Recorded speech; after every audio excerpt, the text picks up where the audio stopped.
Bearcat Bounce Podcast, back at it again. Happy Monday. Yet again, another one. It means it's time for the BBP. It means it's time to welcome in my two greatest pals, two giant diggers of Bearcat football recruiting over the last couple of weeks. Two guys who are excited to level up, if you will, to take their talents to the B12, the Big 12, that is, the P5. It is the quote-unquote P5 for all the Luke Fickell fans out there. And I'm going to bring them in for the two guys, my good pals. It is, of course, myself, Brent Young, and I'm joined by my esteemed colleagues, Aaron Smith and Chad Brendel. Aaron, Chad, gentlemen, how are we? Oh, whoa. Just me. Oh, whoa. Remix. No, Chad's he was affected by the storm in Cincinnati. I'm hoping that I don't catch some of that aftermath here during the podcast tonight. But he is rebooting his computer and will be in here momentarily. Yeah, that rolled through my work office in like a place called Greenfield. Oh, here he is. It's momentarily it is. It's in a place called Greenfield, is where my office is, my day job.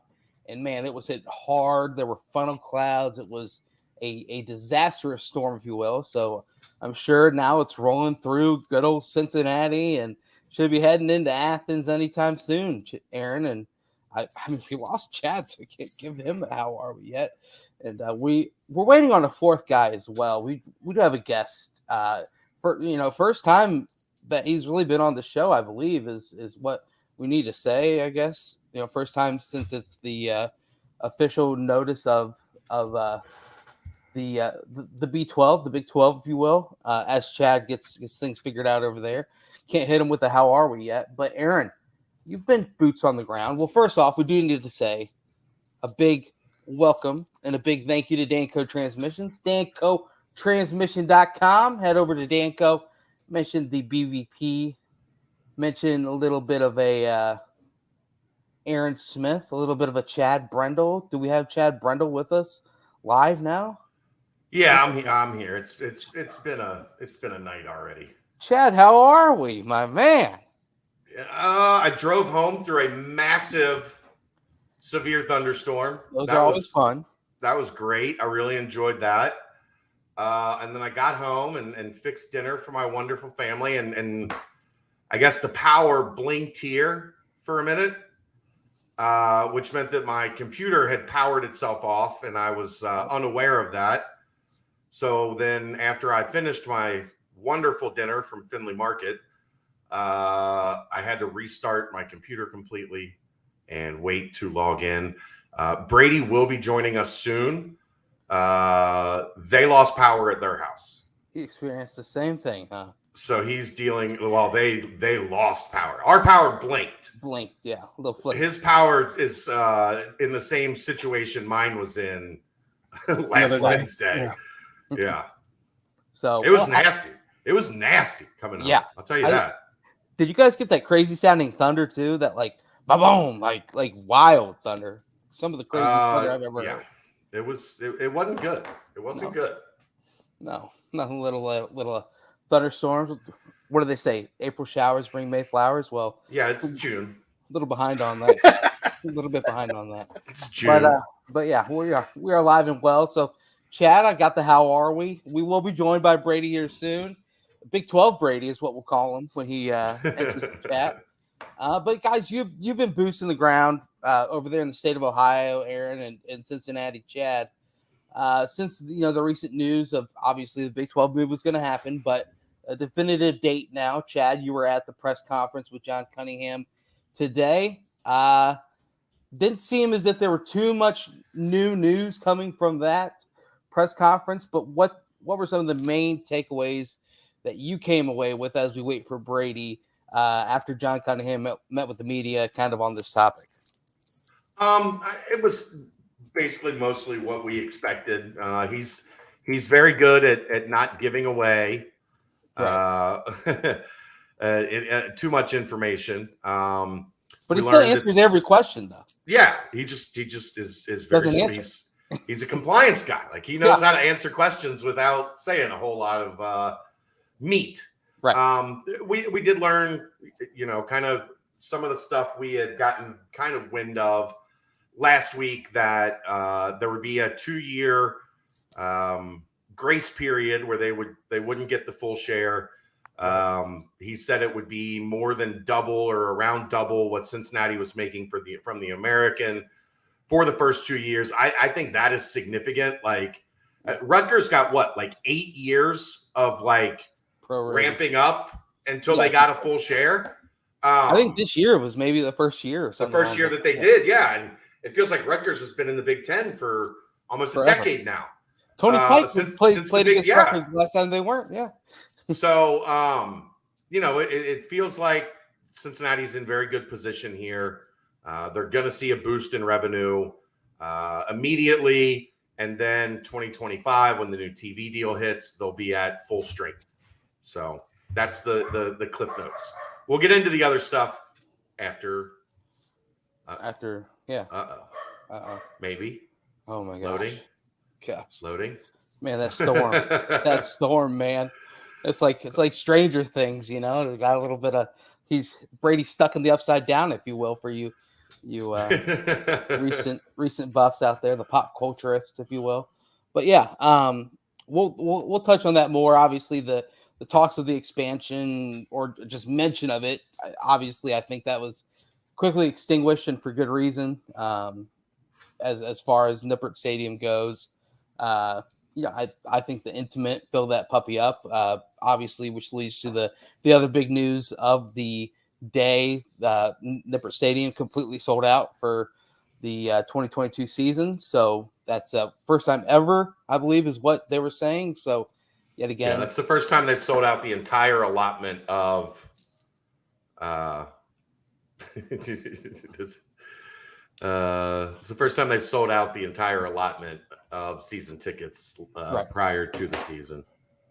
Which just further evidence. Aaron, as we're slowly conjuring our boy Brady, what kind of you've talked with numerous people as far as it goes to this to the Big 12 mention, and then just seeing the entire edition of Brady, come on, we believe in you. I think he hears us, so we believe in you. Come on, Brady, pull through, baby. He's trying. He's trying diligently. But Aaron, don't you feel like the complete sellout for the first time ever, the entire allotment, kind of just a exclamation point to a building and honestly one of the hottest colleges in all of America? Is anyone really surprised? Honestly, no. I mean, it doesn't hurt that Nippert's on the smaller side as far as stadiums go. Right. But that said, no one should be surprised right now that Nippert's already sold out. I mean, I'm honestly surprised it took this long. There's been a huge wave of momentum since the playoff as they went into the spring game, as they continue with this outstanding recruiting class, most recently with the addition of Amari Snowden. And why wouldn't you want to be involved as they're going into the Big 12? The Big 12 announcement became official this past week. And as all of those things happen over the course of the last several weeks, of course they sold out. Because once they're in the Big 12, do you know how hard it is going to be to get a ticket? Yeah. So you want to be part of the inaugural season. You pretty much have to do just that. Woo-hoo! Uh-oh. Woo-hoo! Uh-oh. We got him. Uh-oh. Whoa! Wow! Whoa! It's hard to hear. Brady. So I went through this last week, Brady, last Wednesday night, and I think what you're experiencing is with your power out, everybody in the neighborhood is on their phone. Yeah, true. Oh, gosh. This is going to be a challenge. We lost Mario. Do we have Mario? There he is. It's a me, a Brady. It's a Brady Collins. Is it working a little better? Your audio's coming in a little better. Your video's a little choppy, but that's okay. If you want, maybe just turn the video off.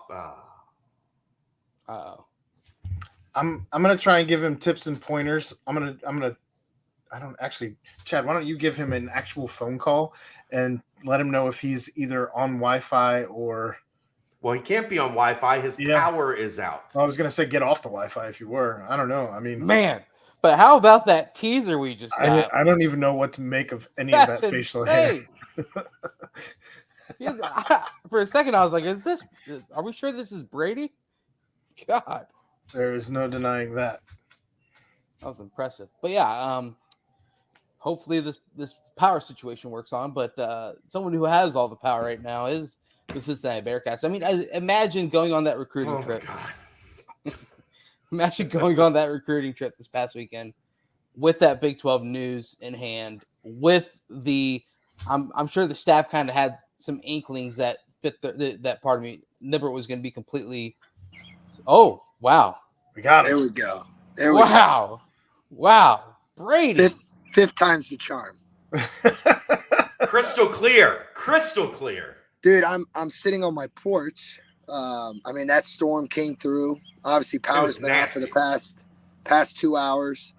And, reading books with the kids, playing charades and, all that kind of stuff. And then I was like, I don't know where I'm going to go where there's light, but outside it's kind of nice right now. So it's drizzling a little bit, but I'm covered here. So, but it's a pleasure to see you all finally. I saw you from afar today. You did? Where were you? I was walking into the John Cunningham press conference while you guys were doing speed drills on the turf. Yes, running with chains, my friend. Of course. I have to ask. Before is Shaman? Is he sitting out right now? We haven't seen his name on the numbers. Is he slow? Is he slowing down? Have we lost the power with Shaman?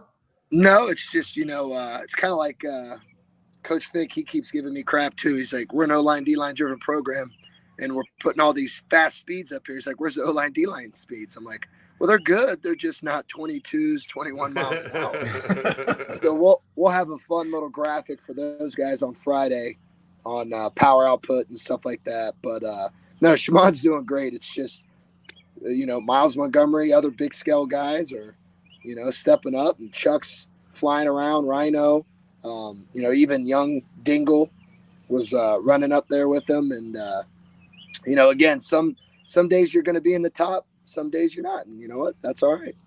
People got tired of seeing a tight end up there in the top speeds. They're like, nah, we can't let that happen. It's good to have Wiley back up there, fully getting after it. And, what's really impressive, I was telling all my guys, is seeing Will Huber up there. Yeah. Mm-hmm. So, but that's not something you would have ever predicted 3-4 years ago, that Will Huber was going to turn into a speed guy for you. No, I think it's just for him, it's been, really finalizing his body weight and what he wants to train at, what he wants to play at. I mean, he's been consistent with it, and he's the leanest he's ever been. He's the strongest he's ever been. And now, obviously he's the fastest he's ever been. And he's 250 pounds and he looks great. Well, if you can't tell, guys, man, myth, legend, Brady Collins has joined us. We're going to call you Big 12 Brady for just this one show. And we're going to let that pass after this. But Brady, I can't let us go any further. If people are watching live on video, if they're going to watch it on YouTube, I think we have to address the elephant in the room right off the bat here. This new look that you're sporting. To be honest, at first I was like, wow, what's he doing? But the more I look at you, it looks pretty doggone good, man. It looks pretty good. It's coming in real thick. My wife calls it a Western porn stash. So, okay.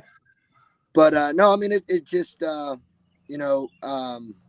when we got back from the strength conference in May, I didn't shave, and then I was just kind of messing around, and I left my mustache, and then a bunch of the players were just like, Coach, let that ride.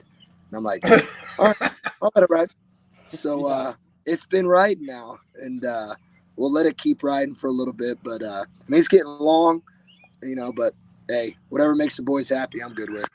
The kids love it. My youngest always comes up and says, Daddy, I must ask you a question. That's awesome. For those listening on the pod, it's a mustache with, what's that called? Is that a soul patch? Fu Manchu. Fu Manchu. There we go. Thank you. I mean, not really. Not quite. I can never clean shave like my chin. I'll look like I'm 12. But I always leave a little something here. It's just kind of my look. I don't know. It looks Flavor good, saver. man. Yes. Flavor saver. Flavor saver. Soul patch, whatever it is you want to call it. Yeah, I think when your camera wasn't working, like it really did look like Mario was on the screen. I think we were all a little concerned at first. So now The that we scary got you thing is in HD, it looks good, man. Looks real good. I look exactly like my dad. Oh, okay. How's he feel about that? Oh, I'm sure he feels great about it. Proud as shit. Absolutely. Well, Brady, happy belated birthday as well for those out there that thank didn't you. know. It was gave you a nice sent you a message. I was having a fun night myself. I was hoping that you were as well. So Exactly. it all connected on different wavelengths. But let's get back into kind of the numbers and everything that Chad's already mentioned a bit. I wanted to point out one name in particular that I feel as if he joined the team in spring ball. And his, in workouts in there and other workouts around there, his name wasn't really cropping up in the in all the things that you posted and whatnot. But it seemed like he was getting the ropes down, getting everything acclimated.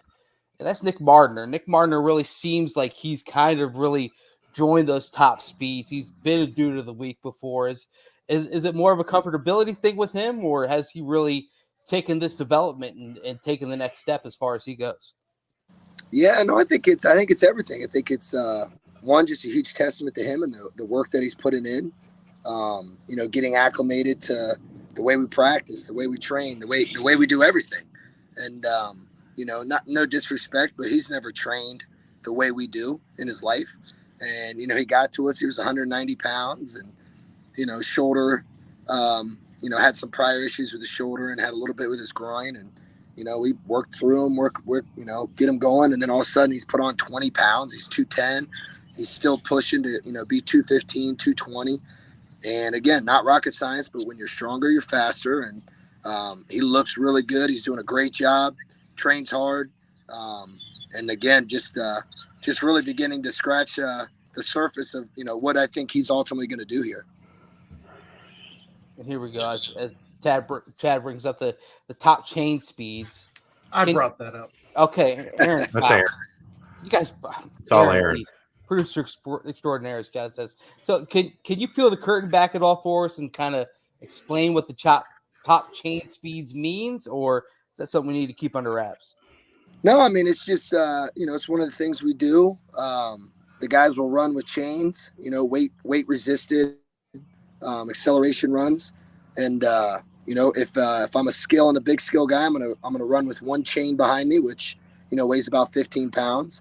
And if I'm a big boy, obviously I'm not going to run as far because I never run far as a big dog. I'm going to run with two chains. So I got heavier weight that I'm pulling, and, we'll run, one rep down, could be 10 yards for the bigs, could be 20, 25 for the skill or big skill.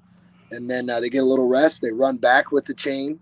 They get a little rest, and then they run a rep with no chain. So, it's kind of like a bullet in a gun. You should fire out, feel real smooth, and run through. And they get a nice little rest. Another wave goes. And we do 3 rounds of those. We did 9 of them today, and it was very juicy. The playlist is only 2 chains during this drill, right? It's a mix. It's a good variety. Friday was Top Gun Friday, and we didn't have chain sprints, but there was a lot of Top Gun playing. Fair enough. You loved that movie, didn't you? The new one. I almost cried. I mean, I saw the movie by myself, which I've only seen like 3 movies by myself in my life. The Dark Knight. Great movie. The first Superman, Man of Steel, with Kevin Costner in it, which was really good. Okay. And then Top Gun. And, again, I grew up on that movie. I grew up on all those 80 movies. But my uncle, who just recently passed in January, he was a fighter pilot. He was, he was Tom Cruise. He was Maverick to me growing up. So, really hit home in a lot of things. But I'm not going to lie. As soon as I'm sitting in that theater and that first Top Gun theme song comes on in the screen, I was like, oh, man, goosebumps. But it was Danger awesome. Zone? When Danger Zone hit? No, when the theme song. Just theme. Theme. The theme. Yeah. So now the mustache makes sense. It all makes sense. Wow. No, circle. that just kind of goes into it. Okay. Well, you look good, but yeah, I mean, so let's bring it all back. Top Gun speed. everything like that. You mentioned in the trenches. Let's talk about that a little bit, because the fact is the team returns all 5 starting offensive linemen, and that could lend someone to be a little complacent and kind of know that they've got a starting role solidified. But what have you seen so far in the offseason that kind of says, wow, this group still has a chip on their shoulders. This group is still fighting to get better, and they're going to take another step. And next season, they're going to be even leaps and bounds better than what they were this past year. Oh, I mean, I think the tone is set every single day with the leadership. You know, you got veteran Dylan O'Quinn, who, you know, just sets the tone every single day in every aspect that we do. You know, a young Jake Renfro, who's right there as well, setting the tone, holding guys to the standard of the program. I'm seeing a big changes in James Tunstall. I mean, holy cow, just, you know, his body, his strength, the way he's moving. You know, and again, I think a full year under the belt and really embracing this program and the culture, I think it's benefiting him. Cam Jones is on a mission right now. His weight's down. He's strong. He's bending. He's moving well. He's on the play hard board, which is huge in our program. You know, just a lot of good things going on. That new D'Artagnan Tinsley really starting to come along, you know, very similar to Nick, guy that came in, wasn't used to everything. Now he's really grinding. And the young guys, you're seeing a lot of growth from the young guys, you know, the second-year players of, you know, Landon Fickle, the Mal Glenns, those guys really starting to kind of, you know, transform their bodies and, you know, really kind of start to, you know, set the standard for younger guys even coming in behind them, because, you know, it starts at the top, but it's got to breathe from the bottom. So, but it is, I just see a lot of big-time stuff. Gavin Gerhardt, I mean, he's tearing it up as well. It's just, you know, Johnny Williams, Joe Huber, they got hella engineering classes. So some days they can train with the group. Some days they got to come early. No big deal. They still get after it. It's, you know, I joke with Mike Cummings all the time. I'm like, you're going to have fun at camp because you're going to have a lot of hungry dudes fighting for spots. And it's not a bad thing. Some of the names you mentioned are guys that weren't able to play in the spring game. So good to have some of those guys back and sounds like potentially going full go. Yeah. I mean, you know, obviously Jake had his hip taken care of after the bowl game, and that just kind of nagged with him all year, but he's rehabbed like a motherfucker. And, you know, he's pushing us and pushing my coaches and Aaron and the training staff every day. And, you know, again, he's one of those guys kind of got to pull back on the chains. And, but he's doing awesome. He looks great. Body fat's down. His body weight is great. He's strong. He's flexible. He's squatting again, doing all the things. He's healthy. Just a lot of powerful momentum going on. So as far as, you know, timeline in the offseason goes, because we're going to touch on just to prepare you to get your mind racing a little bit, we are going to ask you about all the newcomers that have come in one by one, kind of just your first impressions and whatnot, but kind of give us the timeline as far as where we are in the offseason and kind of what, you know, your goal is at this time of the year.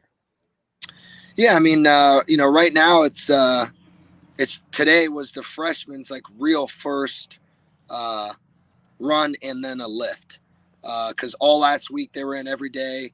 You know, we did our day one eval and testing. Day two, you're teaching. It's real slow. The music's not even on. You know, day three, same thing, more teaching, real slow. Day four, you start to kind of do a little more, but still kind of slow.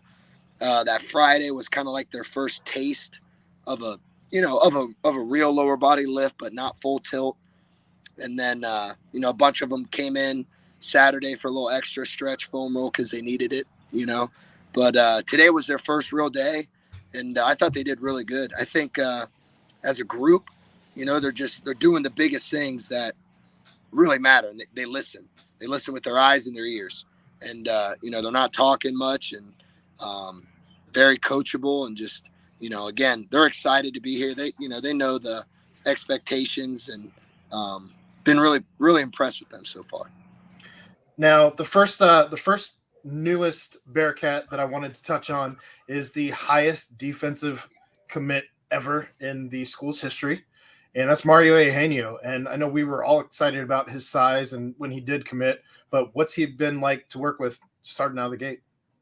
He's done a really good job. You know, he came in, he was about 238 pounds. which is a great, starting point. His body fat wasn't too bad. He's flexible. He's got a little strength to him. He's got a little twitch. Moved well. But again, these kids aren't ready yet for the way we do things. So, as you watch from afar, slowly introing them and teaching them, he's catching on, and he's a guy. He's eager. I mean, those kids trained at 6:30 this morning, and they're out there watching the last group do the chain sprints and all that stuff. And Mario's over there with his shirt off. He's going, "What do you think, Coach? Can I jump in with these guys?" And I was like, "Not yet, not yet." But, Easy, Tiger. Exactly. You like to see that, I mean, I call them the bear kittens right now because they're not yet cats. So, but he looks good. He's only gonna look even better through time. You should try baby binturongs. Wow. What's that? Wow. The young ones, baby binturongs. Yeah, that's a bearcat. Is a binturong. That's true. A binturong. Just a bunch of Lucille's out there. Yeah, just little Lucille's, baby binturongs. Well, it's not quite as snazzy as baby bearcats, but bear kittens rolls off the tongue a little easier than baby binturong. Yeah, and someone who was walking across the street would probably be like, "Are you all right, sir? What are you stuttering with binturongs?" Yeah. Anyway, Brady, you're talking bear kittens. Well, this is probably one of the bigger bear kittens that the Cats have on the entire team, and Big Shep. What have you seen out of the big fella his first week on campus? Again, very humble, great raised young man. I think the most impressive thing that I'm pleased with is a couple months ago he started working with our sports nutritionist, Coach Russo, and wow, did that do wonders for him, because he was a lot bigger a couple months ago, and then his first day he was 318, and again moves well, can bend, flexible, strong. Nowhere near what he's going to be someday, but a greater mold of clay than what he would have been or had been if he came in weighing what he used to weigh. But doing really good.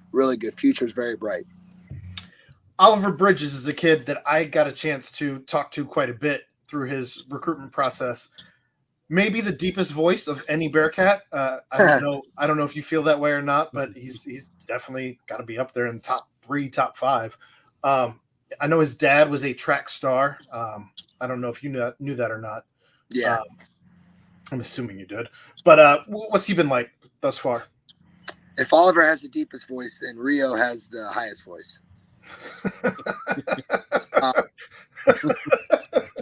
No, Oliver looks great, man. I call him OB, obviously, naturally, Oliver Bridges. But he does. He looks really good. And, again, obviously, yes, a track guy, long, very tall, got a little strength to him, little quickness, little speed, all that stuff. But, again, just a very humble, well-raised young man, very coachable.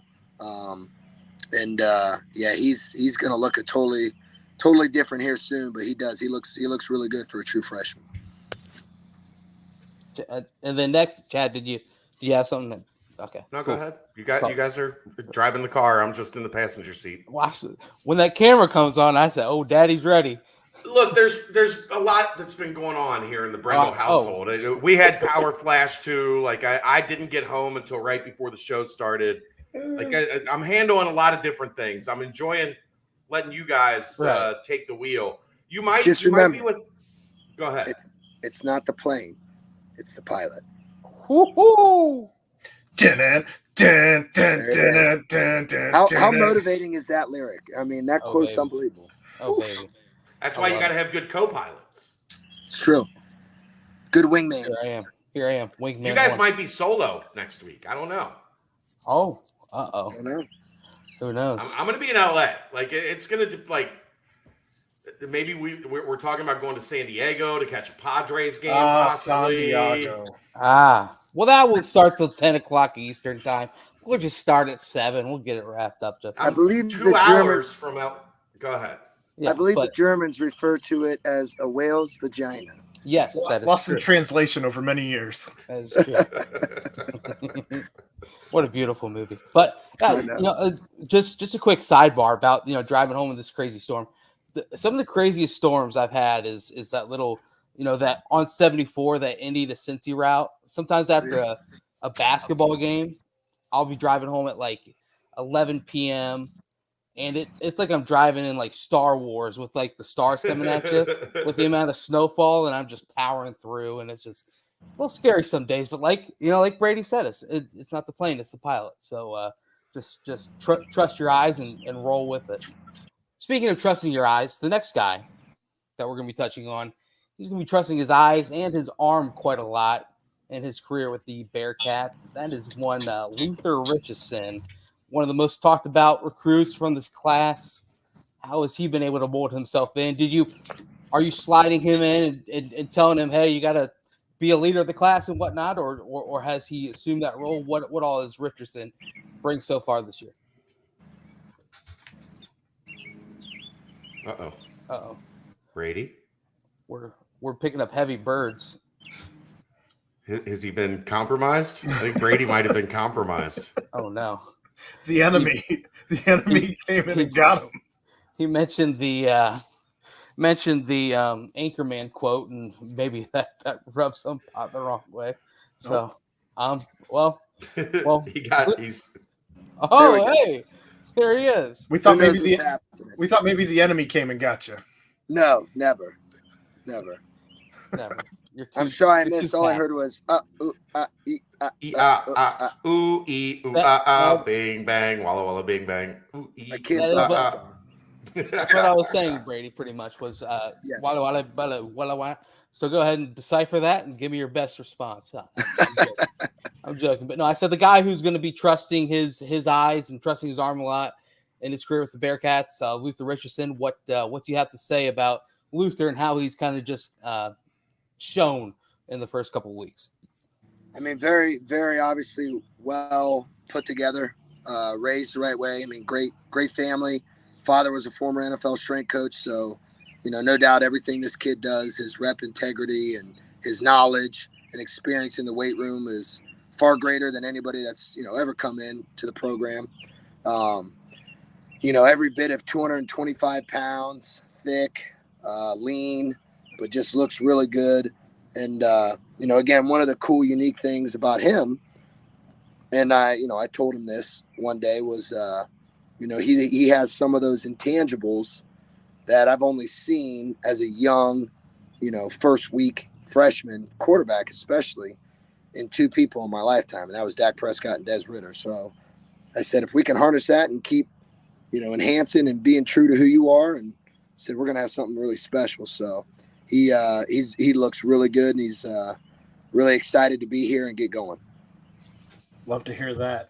Yes, Another newbie, another kid out of Florida, actually, not the first Florida kid we've talked about thus far. Marcus Peterson is here now with the class, and what's he been like thus far? I compare him a lot to like Shimon last year. A kid that comes in, he's got size, he's got length, but very similar to Shimon.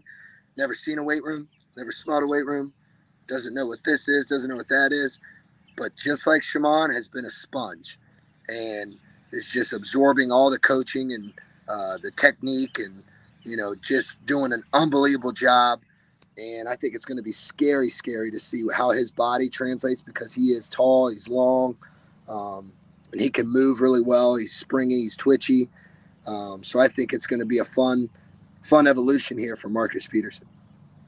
So next guy, we kind of touched on this a long time ago, Brady. It was in a long distant podcast when we mentioned what you would do with a 6'7", 255-pound football/wrestling player who was coming into the weight room with that kind of mold of clay. Ethan Green, man, talk about what he's looked like and kind of your plan for a man of his size.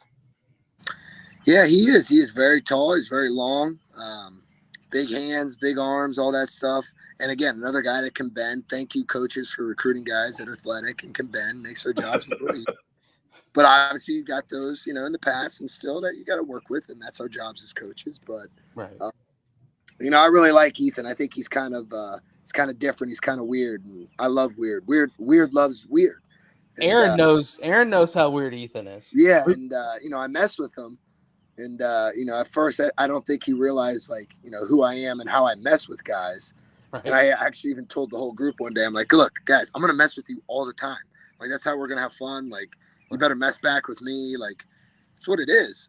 And I think once he kind of realized that, he's like kind of been a little more loose. But again, he's very coachable. Trains really well for just a young early freshman just getting started. And I think he's just gonna put on good weight and be a big, strong, lean, tough, and nasty lineman. Yeah, but when I did my my first interview with him for his commitment, I think we talked for 45 minutes, and that was no easy interview to try and transcribe. Yeah. Next guy, he's had some stuff going on at home as his mom. He's put out on Twitter his mom had cancer, but another Florida kid, Quincy Burroughs. He is trying to raise money. We've mentioned it before, I think on maybe one of the nightcaps or something, but did want to put it out there again that they are raising money as his mom is battling cancer. But Quincy Burroughs, another fast kid from Florida. So what's going on with him in the weight room? Quincy looks great. Again, another kid that just kind of stands out, that is doing everything the right way. He's listening, very coachable, got a lot of shit to him. His body looks good. I mean, he's 199, 200 pounds. Oh, wow. And, again, he might have trained, in high school or probably, right before he got here, but not the way we are and we do. But he's adapting very fast. He's having fun. And I'm super excited to just see how he takes off because, he's a guy that just kind of strikes me. And I know it'd be extremely hard because we're so blessed at wideout. But just a guy that, who knows, maybe could make some moves come camp and, find a way, whether it's special teams or something, because, he just has this little twitch and, like I said, great young man, raised extremely well. Very excited to see what his future holds. I had a chance to talk to him at one of the camps for a while. Very curious kid. Mm-hmm. Like, his question to me, Brady, he's like, I got a question. And I'm like, oh boy, here we go. He's like, how do you guys find out that we committed before we announced that we committed? And I'm like, all right, little birdie. I tell you that, I'm gonna have to kill you. So you just say you're guessing. We have I said, look, I've been doing this for 16 years. Yeah. I've been in the media for over 25. If I can't figure things like that out, I'm not very good at my job. But that's a hell of a question from a kid I had known for 3 minutes. He had clearly been dying to meet someone in my field. Yeah. To ask them how did you know that I committed before I announced that I committed? It was so I could tell you a funny story about him today. I mean, not funny, but just kind of, says a lot about him. So, we got the jugs machine down in the weight room and we got a chart in there. And I challenged, hey, wideouts, tight ends, running backs, see who catches the most balls, when you're not doing field work and all that stuff throughout the whole summer. And he saw me in the whole, I was, in there talking with Michelle and Aaron in the training room. And I'm walking out and he's like, Coach, he's like, hey, is the jugs machine down there? I was like, absolutely. He goes, bet, I'm going to come down there. And I said, well, you can only come down there if you bring Marcus with you. And he goes, all right, cool. So he grabs Marcus, and him and Marcus were down in there for an hour, just catching balls, having fun, vibing to music. And I was just like, that's something right there. That's awesome. Wow. If that story's funny, then I'm cracking up right now. I spent about 20 minutes talking to the two of them at camp, and it was a really good vibe session, getting back and forth with those two guys, and it's all right, these guys are fitting in, they're comfortable already. I think that's kind of the key. Well, and they used to be ops, their high schools played each other, so they're not unfamiliar with one another by any stretch. You could tell they had a quick friendship. Legit size with both of them too, Brady. Oh yeah. I can't believe he's already up to 200. That's crazy. That's not what wide receivers look like coming into this program. Quincy's a 6'1.5". I mean, 199 pounds on day one. And, Marcus was 6'3", 202 pounds on day one. And it's just like, we got something to mold here. Yeah. Yeah. Hitting the jugs right away. I love it. In the jugs. I love it. I love it. Someone. Oh.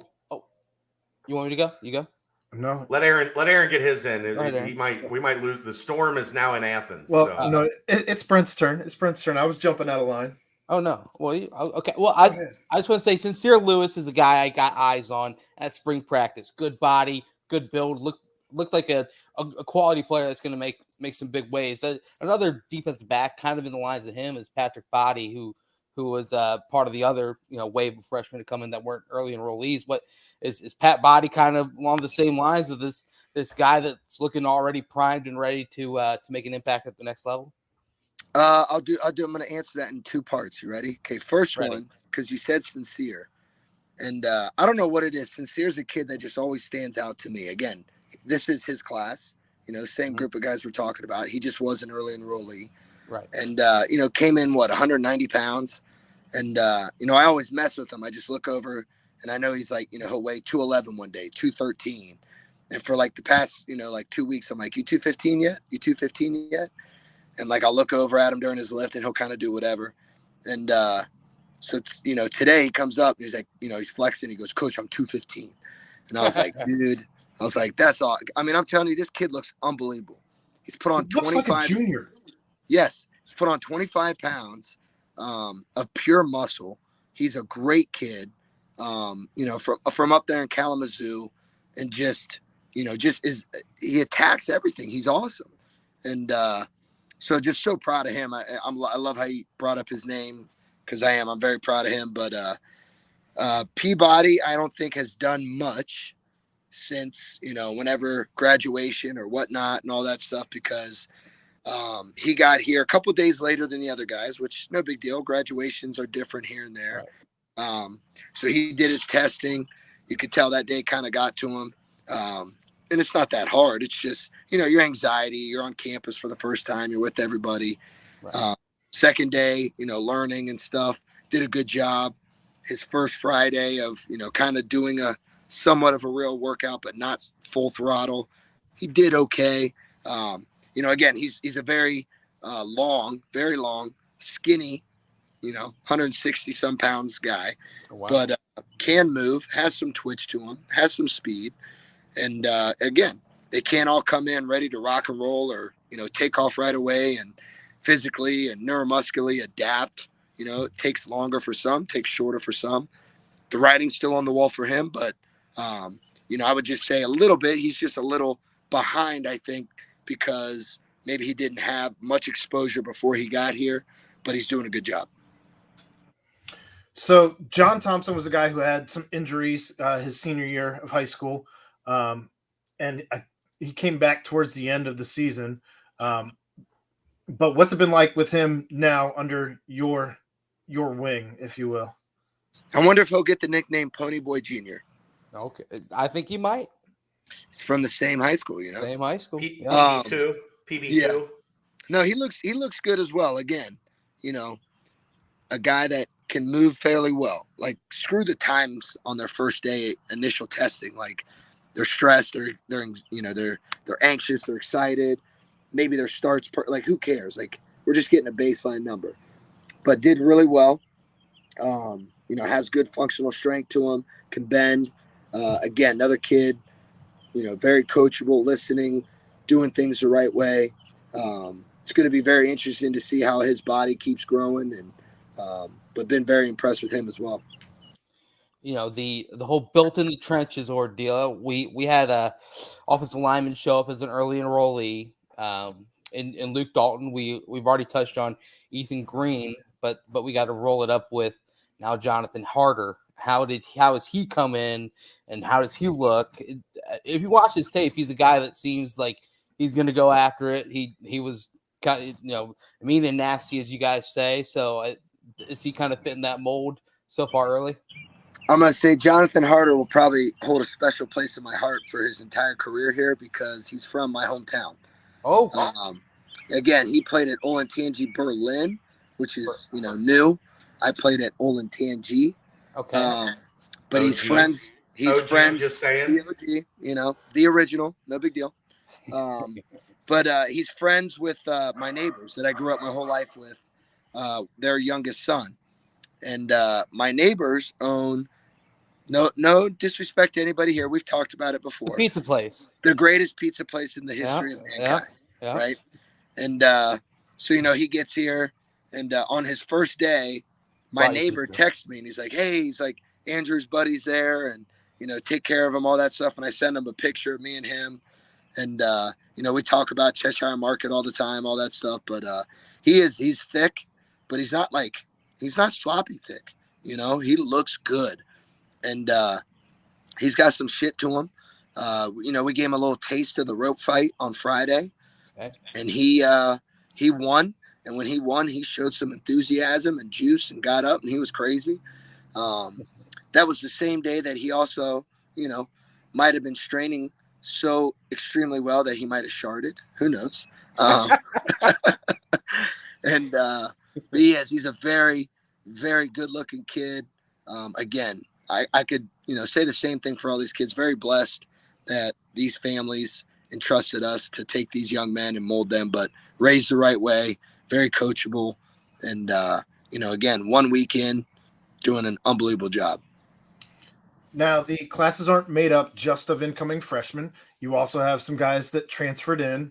And while we've touched on a lot of these guys through our conversations over however many podcasts you've been along with us now, some of the names that we haven't, the first one I wanted to ask about is a guy from a school that you've coached at before, as he transferred here from Ohio State, and that is Noah Potter.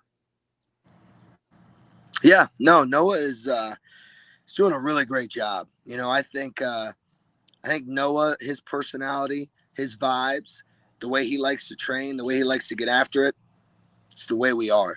And, it might have took him maybe 2 days to kind of get the feel of the room and the guys he's with and all that stuff. And, it's still funny. Just the other day, Josh Wiley was messing with him, and, Noah's like, dude, what? And like, Josh is just being Josh and, right. Just fucking with him.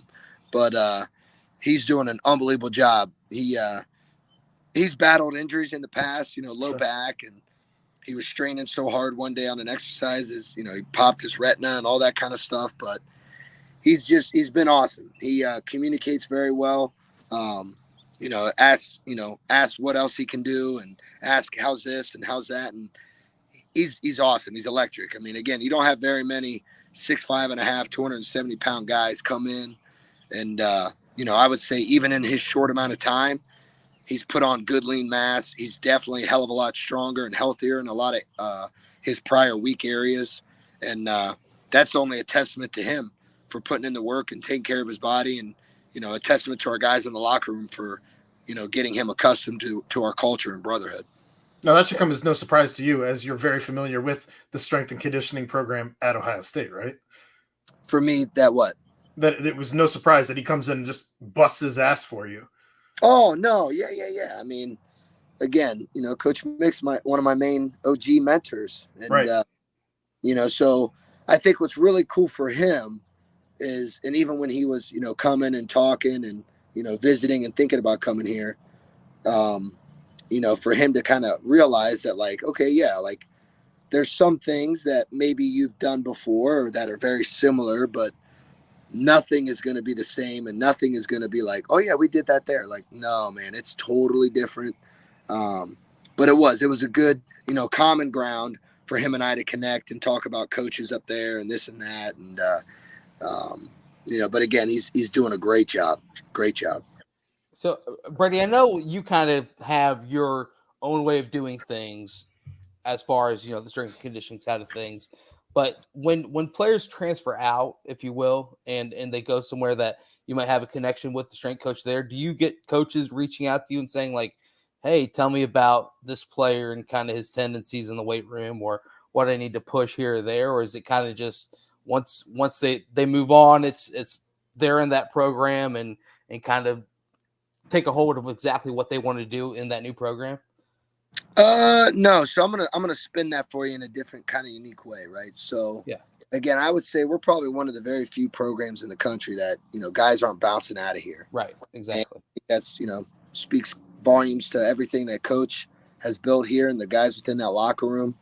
The guys that are, it's probably in the best interest for both parties. And, hey, love you, appreciate everything you've done. Go play and go do what you got to do. But, I don't know how to spin this, but I would say if someone reached out to me and was asking me how to coach and develop and, build a relationship with someone that just got to them just by, using me, like, hey, what worked there?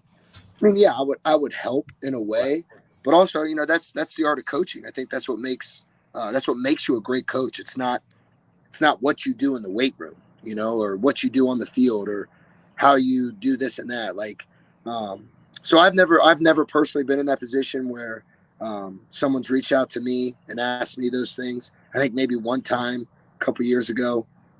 But other than that, case in point with the Corey Kiners and the Noah Potters and just, anybody that's the James Tunsil, the Dino Boyds. I mean, we could go on and on of, the guys that we brought in for all the right reasons. You want to build your new relationship with them because, they're coming here for a new, fresh start. Right. And, I like to start with a new, fresh, clean slate as well.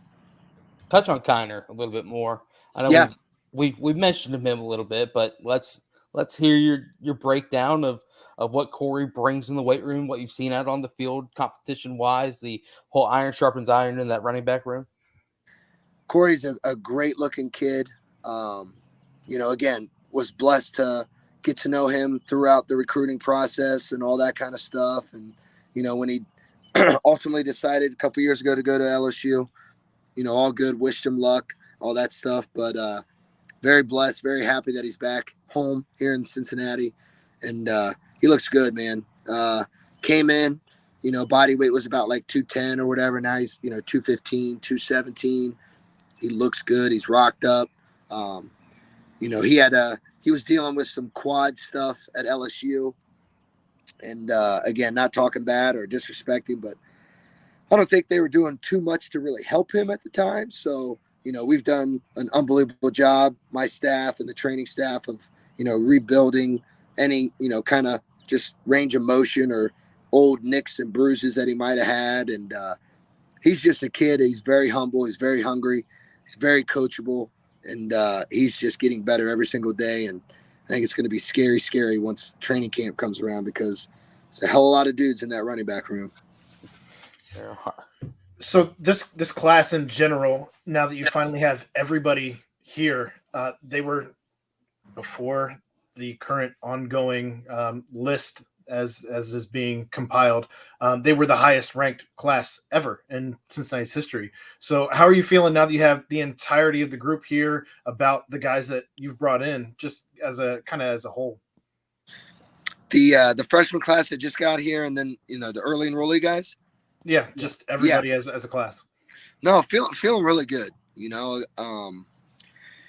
Again, all you can do is kind of compare guys to guys that you've seen been in their shoes in the past couple of years here, and kind of give yourself and them even a vision of what you think they ultimately could and should be, and also we'll help get them there, obviously. But been very, very, very impressed.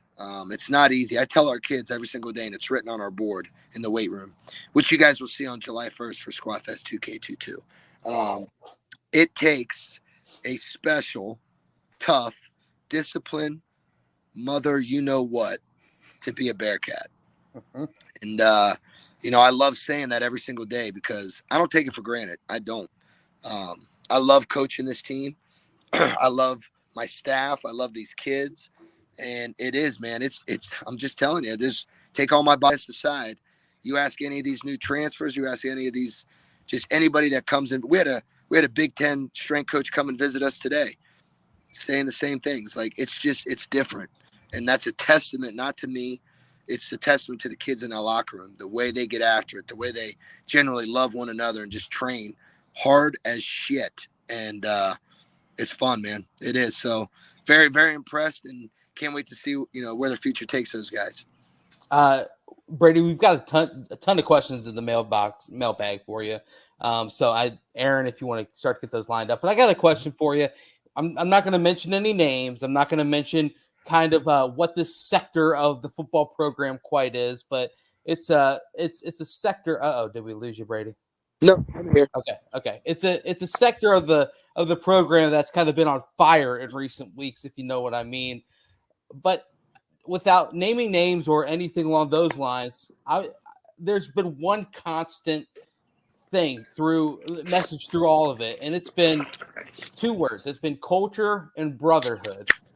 This far along in the path of being, with you and Luke here with the Bearcats, do you kind of feel that this is the moment right now, last year leading into this season, where the brotherhood and the culture that you guys wanted to build in that first off season, it's really starting to come into fruition right now, following the greatest season in program history?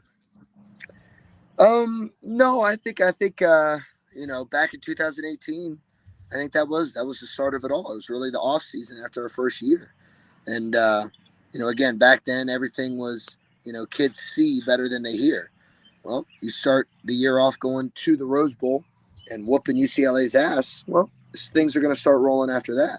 Right. And then, if I'm being honest, like when I think about it now, and you just kind of, when you read all those things and you hear all the quotes from the kids saying that the culture and the brotherhood, like, you can't help but that makes you feel so good, because that's not me. That's not coach.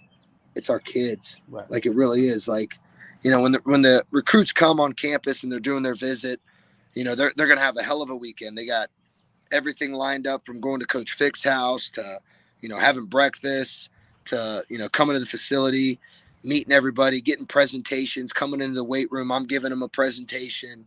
We go into the team room, they're getting more presentations, and all that stuff is really, really good. Right. And the parents love it, and they love it as well. But when they're around our guys, that's when you're going to know right away, right, that what we're saying is either BS or real. And to me, I think that's what's the coolest, because, I've been places where it was hard to get guys to be like, hey, do you want to help host a recruit? Hey, right. Do you want to, be around when these guys are coming to breakfast in the morning? And it's like, with our guys, they want to be around, because Coach makes it a big emphasis too. He wants our guys to know that whatever recruits are coming to visit, we want to make sure that those guys vibe. We want to make sure that they're who we are, who we want, and that ultimately will represent you the right way one day when your time here is done and you're in the league, or you're doing whatever it is that you're blessed to do. And so I think that's what's powerful is, our guys take great pride in it. The older guys, and even the young freshmen that, have been here for not even a year. You got JQ and Ken Willis and all those early enrollee guys really helping out and, being a good example of like, look, kid, I've been here for barely 6 months, and I could tell you this, and that. And, it's one of those cool things. And again, I know that word's thrown out there, like so easily, culture, and Yep, it's real. I mean, it's real here. it really is. And you could tell it's real when a guy who recently was on the pod, I hope you're able to listen. He might be the brazen example of culture when Royer joined the pod a few weeks ago. Man, that was something special. Man, Royer, dude, that beats anything that I've ever done with you guys. That beats no offense. Did you go back and watch it? I was watching a little bit of it live that night, and then I finished the rest in my drive, like into work the next day. And man, we love that guy, dude. I'm telling you, me, my staff. I mean, we still have his fat head from the Play Hard board. We have it in the back office next to my assistant coach, Danny Felino, who always trained him. And man, we love that guy. You know what's funny? Here's a good funny story for you. The fan, what's the fan played league, fan whatever? Game. Fan game, yes, whatever it is, right? Yeah. We all know how Alex Heil scored a touchdown a couple weeks ago, right? Okay. Yeah. I'm getting ready to leave the office today when all of a sudden I look up and there's Alex Heil standing in my doorway. Nice. Good to see that crazy guy. There's been some real ones. Maybe next week, boys. I see if Royer will be your the third wheel while I'm out in LA. Can only imagine. Well, how I that tell would you go. what. Could you guys handle Royer without me? I don't know that anyone is capable of handling Royer. It's simply, does he want to do it? Royer, right? You get Royer and maybe a Joel DeBlanco. Possibly, yeah. Yeah. New Orleans Saints, Joel Just have DeBlanco. them. Just he'll tame him. He'll tame him. Right. The problem is the normal guy I have to tame Royer is Cope. It's true. Now Cope is on the recruiting staff. Yes. So I can't cross streams there. Like Cope is now off limits. That would be tough. In most senses for this podcast, because Trevor would actually be at my front door if we had Cope on the podcast at this point in time. The greatest thing about having Royer on was like in the beginning, I think he was kind of feeling us out, and then like he saw us all take a little sip. And then we kind of started breaking in the fan game, kind of really broke him down a little bit, and he was like, "Wait a minute, I think I can literally just do whatever I want on this thing." Yes, you can be yourself, Royer. You can be yourself. That was awesome. It was awesome. Aaron, do you have some lined up? We do have some questions here. You were popular in the mailbag, man. You were that. A lot of people just wanting to take the opportunity to talk to you as always. So, does Brady have any previous experience training a dual sport athlete at the college level? Does the process change for a dual sport athlete, hypothetically speaking, of course? I've had experience. At Mississippi State, we had a couple football and track guys. At Ohio State, I think my first year we had a couple guys that dabbled in football and track. Dabbled in track, obviously, but it can get unique. Bless our track coach's heart, Susan Seaton. She's always coming and trying to, get the Trey Tuckers and the Drew Donleys and all them, because obviously they're extremely fast. And the schedule can sometimes be hard for track, just because with workouts and spring ball and meets and all that stuff, it's kind of a fine line to tune, but it can be done. It can be done. I've had experience with it. Every coach in the building's had experience with it. And again, ultimately, at the end of the day, our job is to develop student athletes to physically and mentally prepare the sport that they're going to play. So, if it would take a collaborative with working with, another sport strength coach and, kind of getting a system lined down, and, at the end of the day, you do what's best for the student athlete, and absolutely it can happen. Okay. I feel like wrestling conflicts with football in college level, doesn't it? Time-wise, or because I feel like that would be. Yeah, not thankfully, because I'm sure Coach Fick would love if we had a wrestling program here. But right. Thankfully we don't have that issue. But that could be a tough one, just because of the strenuous workouts that you do, just wrestling practice and the body weight management and all that kind of stuff. But again, right circumstance, right scenario, you can make things work. Fun fact: my dad was on the last wrestling team at the University of Cincinnati before it was before it was. How have you never mentioned that before? Surprise! Yeah. State champion. I've been on this podcast for like 3 years now. State champion in the state of Ohio. Shout out Brent's dad. How about that? He was Chillicothe High School Hall of Fame. Yeah. Unbelievable. Chillicothe. There you go. He'd still beat my ass. I'll say it on record. He's got dad strength, bro. He'll always get you. I don't have it yet. Drove through Chillicothe at 1:00 this morning. Ugh. Is the new locker room completed? Though I read Tobes was going to be giving tours of it on the officials. I love seeing Tobes every day. I make sure I say what's up to him. Good dude. The locker room is further along than is expected, and it's looking unbelievable. Very impressed with it. Can't wait till the boys get in there, and it's almost like when you're in there, you're like, where did all this space come from? and it's going to be exciting. It's going to look unbelievable. It's going to be one of the best in the country, and very excited with the progress of it. Getting rid of all that wood paneling really opens things up, huh? My gosh, 1980s those are long gone. But you're trying to bring it back with the stash. It's always here. Chad mentioned this a bit in regards to the Monster Factory and Sage, but after a player commits, what are you, Brady, allowed to do in terms of preparing a commit to get on campus? Yeah, well, when people commit and they sign their letter of intent, you're allowed to kind of give them some information and workouts that kind of help them kind of build up to when they finally get to you, and you can help them with nutrition and just kind of guiding them along the way. But we physically can't train them one-on-one and all that kind of stuff, but there's a lot of communication that can go on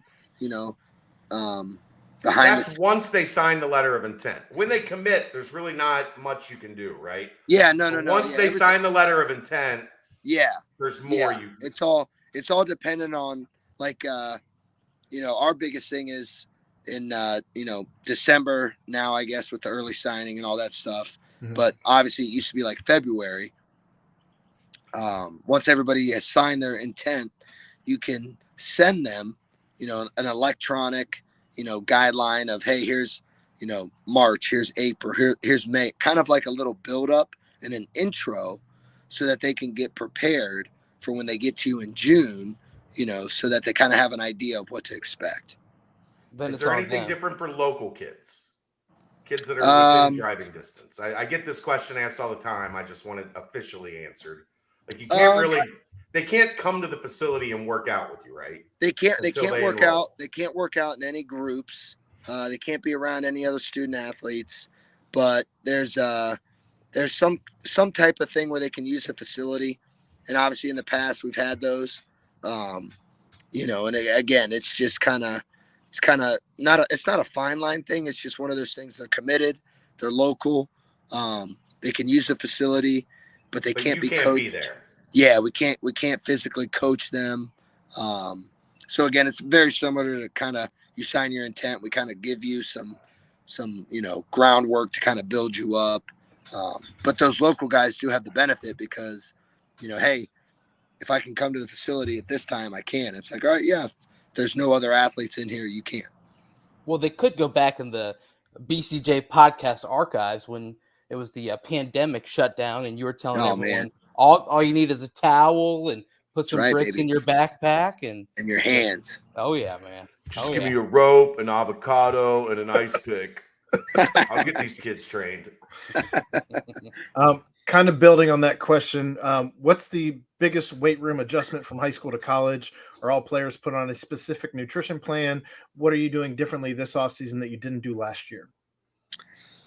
I'd say the biggest adjustment from high school to college is probably the attention that you get, and it's very, very, very few high school programs that have more than one strength coach, more than one full-time strength coach, or just a full strength coach only. Maybe they're a PE teacher or health teacher or whatever. So I think that's the biggest thing. Again, I'm very blessed. We got 4 full-time assistants with me, an army of interns that help us and, assist in the daily duties. But the attention, obviously, the intensity, the amount of neck training, which still to this day just breaks my heart because everybody in the country that's playing any sport should be training their neck. Are all players put on a specific nutrition plan? Yes, again, because everybody's different. Just because I'm 6'1", 185, and you're 6'1", 185, and we're both DBs, our bodies do not tick the same way. So that takes collaboration and education with, us as a strength staff, our sports nutritionist, Coach Colin Russo, and, really formalizing a plan that's best for them individually. And then what are we doing differently this offseason that we didn't do last year? A lot of things. That's kind of one of my things that I pride myself on. I don't ever want to copy and paste. I don't want to change who we are. So a lot of the nuts and bolts and, deep down to the core, what we do and why we do it, it's still true. But we're always enhancing things. And I rely on my staff big time for that because I want them to have ownership in this program. I want them to have input and value and, put their stamp on it. So, case in point was simple. In the first couple of weeks, we were doing the hill sprints. And that was something that, turned out to be one of the greatest things that we did. And, we've done some different things on our dynamic effort lower body days where, if I'm Trey Tucker or I'm Dylan O'Quinn, I'm these older, strong guys that have been in the program for a while. Instead of doing trap bar deadlift, I'm going to do a sumo deadlift. Then I'm going to do it with chains and I'm going to dynamic it. And then I'm going to do a safety bar box squat while everybody else is doing a front squat or a trap bar deadlift. Just fun little twists here and there, which we've kind of done in the past, but really emphasized this year more than ever. Again, just always trying to change things up and do what's best for this program and this team. So the next question, we kind of talked already about the contact that can be had,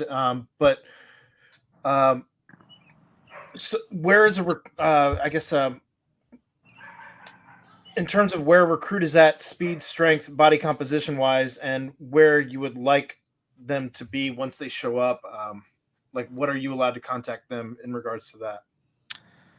I mean, again, when they're here on campus and you're talking to them and you're giving a presentation and, you get a little time to spend with them, you can have a little more, one-on-one and kind of evaluate them and all that stuff. But you still can't physically, get your hands on them till they commit, until they're here. So a lot of it is, you're using your coach's eye, you're evaluating their body, their frame, what you think they ultimately could be.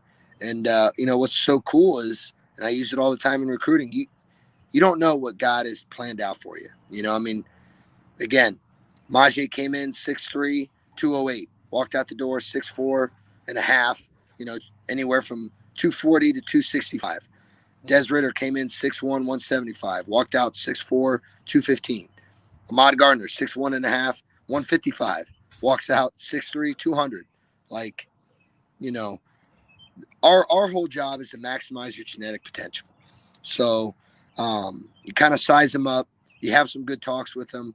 But, the best thing we can do is kind of educate them and just work with them when they're with us, officially with us. But really, it's all education based and, what we ultimately think and should or they could and should be. How much of flexibility is something you're born with, or is it something you can improve greatly in college athletes? Can you change an O-lineman from a waist bender to a knee bender? Well, I mean, there's nothing greater in this world than genetics, let's face it. But absolutely you can. I mean, you can always improve your flexibility, your mobility, and that's something that you got to work every single day. Like I said, earlier, it doesn't matter what you can squat or bench or do this and that if you can't do it the right way. Like, technique is more important than anything. So, I think that's what's so great about, being a newcomer freshman. Like, all last week, everything was slowed down. Everything was light. Everything was getting the rep integrity down, because if you don't have the proper technique and rep integrity, the weight's never going to come. And the weight's only going to come if you have the right technique. So it is huge. No doubt it's real huge with O-linemen. Because let's face it, you can't play this sport at any position if you can't bend. And especially as an O-lineman, you got to bend and you got to physically impose your will on another 300-pound grown man. So it plays a huge factor into everything that we do. A lot of our warm-ups, a lot of exercises that we do, it's all about being in a football position. And, and again, that's our job as coaches, is to enhance every aspect of these student athletes. And flexibility is a huge part of it. I really thought you were going to say you brought Amy Fickle in to lead some classes. Some bar classes. How many and how long are the workout cycles the players go through during a calendar year? Assume a true freshman is not expected to play. How is his training different during the actual season? So it's funny. I think a while ago, Coach Fick and I, we kind of broke down, throughout a calendar year, how many days of the year are our eyes on our guys? Not position coaches, but us as strength coaches. And it was like 287 days. Wow. That's awesome. And when you think about that, you're like, wow, it's a lot. And again, you're going through ebbs and flows. You're going through, times where you're really amping it up, times where you're not. You're going through spring ball, you're going through season. But, again, I always, block our workouts an hour and a half because I know for sure the workout's going to be either an hour, maybe an hour and 15 minutes if we're doing a run or something like that. But you always want to give a little break before the next group, so you can kind of reset the weight room, reset whatever it is outside, all that kind of stuff. But if I'm a true freshman that's not expected to play, how's my training going to be different? You're going to get after it a little bit more, because you're young, you're still growing, you're still adapting to the program and to practice and all that stuff. And, you're not taking that physical toll every single day at practice and ultimately on Saturdays on game days. So, we're going to really push the envelope as far as development and, do the best that we can, all science-based research and all that stuff, not just trying to squat heavy and do all these crazy things. And, our plan and our philosophy has worked, and we're going to keep enhancing it and pushing that moving forward. And the last question, how does the staff balance between the big selling point of staying home and becoming a hometown hero with trying to convince kids that aren't from the area and state that they need to leave?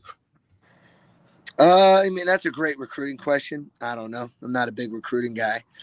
But one of the things I love to say, right, is, again, a lot of our guys are getting recruited by everybody in the country, and that's great, right? You can go there. They're probably not going to develop you and love you and take care of you like we will. And that's fine if that's what you want. And if you're worried about this or worried about that, that's cool. You come here, you're going to win. You're going to do things the right way. You're going to graduate. You're going to be put in a position to play at the next level. And I always love saying this: if you don't want to work hard, don't come here. And also, we'd love to have you, but if you want to go somewhere else, it's going to suck beating you. But I'm gonna shake your hand and smile because I know what our guys do and I know how we do things. It's going to be fun. Well, speaking of beating people, real quick, I would be remiss to not ask this. I meant to ask this earlier, but I like Drew Donnelly. These speeds that we're seeing him put up, man. Is he showing you? Is he showing you a little something that really jumps off the field, if you will? Finally hitting his stride, maybe. Pun intended. I like that. There you go. Very good. That was very Brent of you, Aaron. I've been working on dad jokes. I'm going to be a dad next month. You know what I mean? There you go. Congratulations. Good job, Dad. Good job. He's not showing us anything that we haven't seen from him. Right. I think what's really cool to see is, like, again, we're with these guys all the time. So, Drew Donnelly is a top end, very fast guy. Tyler Scott's the same way. The Trey Tuckers of the world is a guy that gets out so fast. His acceleration is unreal. And then he carries it, right? Whereas a Drew Donnelly, a Tyler Scott, they're more of the top end speed guys. So maybe those first, 0 to 15 yards, they're not getting out as fast as Trey, but maybe in that 20 to 30 range, they're going to start enhancing a little bit. And that's what's always impressive to see with, those guys. And obviously a Trey that can start out super fast and then carry it and still can, contain it and enhance it. And then you look at a guy like Nick Martiner, who's just so long and his stride is like 5 yards, whereas mine is like 3 steps to be 5 yards. And it's impressive. It just really is. Gosh. Yeah. It's his speeds he's been putting up recently. Whenever you see him topping Tyler Scott and Trey Tucker, that's when you gotta at least throw him a little shot. Oh yeah. And again, in a couple weeks here, we'll see some really crazy top end speeds, as we increase the distance and what we're doing. Because again, with those chain sprints, you're running with chains on you. So it's crazy to see the resisted speeds that these guys run. Tonk, we do want to thank Tonk for the $10 donation as he quotes Brady's Big 12 mustache. Big 12 Brady, baby. We got to get Phyllis. Go ahead. I would call it the back-to-back 27 straight mustache. And then Phyllis wants to know, you talked about the OLOGs. What's your take on fan favorite Lorenz Metz? Oh man, love me some Mets. Again, he's the guy that had some postseason touch ups, and he just had another one a couple months ago with his ankle. Again, just getting everything fine tuned, so he can be back and fully ready to rock and roll for camp, and again provide unbelievable value up front into this entire program. Love that kid though, love him. Oh, you I'm beat sorry. me, champ. And then the question, is this pre-recorded? No, we're live. All live all the time. Just going to do it live. F it. We'll do it live. No, well, Brady, we do have to ask, how was the birthday? Anything good for dinner that night? What did you get into? Gotta ask. Gotta reminisce on the fun things. Birthday was great. It was a Thursday, which if you ask my staff is my favorite lift of the week. It's all in the weight room. It's just a crazy upper body day. So it was a great day. I was, training the boys, all three groups. Came home, wife and kids had, cake and decorations and the presents and all that, and celebrated. Then we went and got some Japanese steakhouse, which was delicious. Ooh. Nice. I have a And, birthday on Wednesday myself, so I'm. Oh, there we go. shameless One plug. One Shameless Gemini to plug. another. Happy birthday. There we go. That's right. Geminis are the best, my friend. Just saying. Oh, Gemini. What were the presents? Would you get anything good? I got a pair of Lululemon shorts, Oh, which you were- love them. which were a little too short for my taste. Yeah. He wears short shorts. That's what's in, Exactly. Brady. Does it have the netting in inside of the shorts, or? I don't know what they were, but they were different, and so had to exchange those. Okay. Got some nice Travis Matthew swim shorts and a nice hat, which I love. I love Travis Matthew stuff for golf and just leisure attire. Right, when I'm trying to look good. Yeah. And the kids made me some homemade paintings and homemade cards and stuff like that. It was awesome. It was a great birthday. That's awesome. That is awesome. 29 again, right? Yeah, I thought it was 30. Hey, I'm 36. I don't feel older than 21, baby. Oh, baby. You don't look it either, brother. If this mustache wasn't here, I would look like I'm 15. No, he looks good, dude. I'll be honest. I kept on looking at his screen. And I was like, who is this man that we're talking about? It's a me. It's a Brady. So used to the goatee, but no, I'm digging the look. I can see why the team's telling you to keep it. Are you going to show up with that look next week, Brent? Maybe. No shot. No, probably not. No shot. I'll probably do a nice 5 o'clock shadow. I need to trim. It's getting a little long. I trimmed. Yeah, you look good. I don't think I'd ever go that short though. Like you said, Brady. If I go short, you see my chubby face, and then you think I'm about 5 years younger than what I am, which is Exactly. It's an interesting mix. Let's just put it that way. So, anything else for the goat, Brady? No, it's getting dark. We're about to lose him. That's right. It's It's pretty light. It's not bad. Yeah. We never know how long we're going to get with you, but we're always appreciative of your time, sir. And the weather I looks appreciate good there you guys. too. Yeah, It is. It's nice. The rain stopped, and it's very peaceful out here on the front porch. I like it. I like it a lot. Tomorrow, 97 degrees and humid, 1 o'clock camp. Will I see you out on the turf? Yes, but later. Okay. Not at 1. Tomorrow's Tomorrow's a weight room only day, so that's good. Yeah, I might come hang out with you and in the air conditioning for a little bit. You might have to. how do you tackle those days that are just absurdly hot? I mean, it started today with the freshmen at 6:30, and the humidity was like 80%. Right. And then, that 12 o'clock group that we started, the humidity was like 95, and it was awesome. And then you get the turf heat too. Absolutely, it was hot and sticky today, just the way we like it. Hey, baby, we're built out the mud, baby. Let's No doubt. Let's go. I love it. Well, Brady, go ahead and enjoy yourself the rest of the night. Awesome having Hopefully you the on, kids as are always. asleep. Yes, I would imagine they are passed out by now. Still, the power is not back on. It was No, because of the I was waiting charades for that that you guys light to played. go on top of your head. Like that's Exactly. What's the main charade you did today? Oh man, I don't know. The kids did a great job. I'm very impressed with my 3-year-old. Okay. I did mowing the grass. Oh, I did shoveling dirt.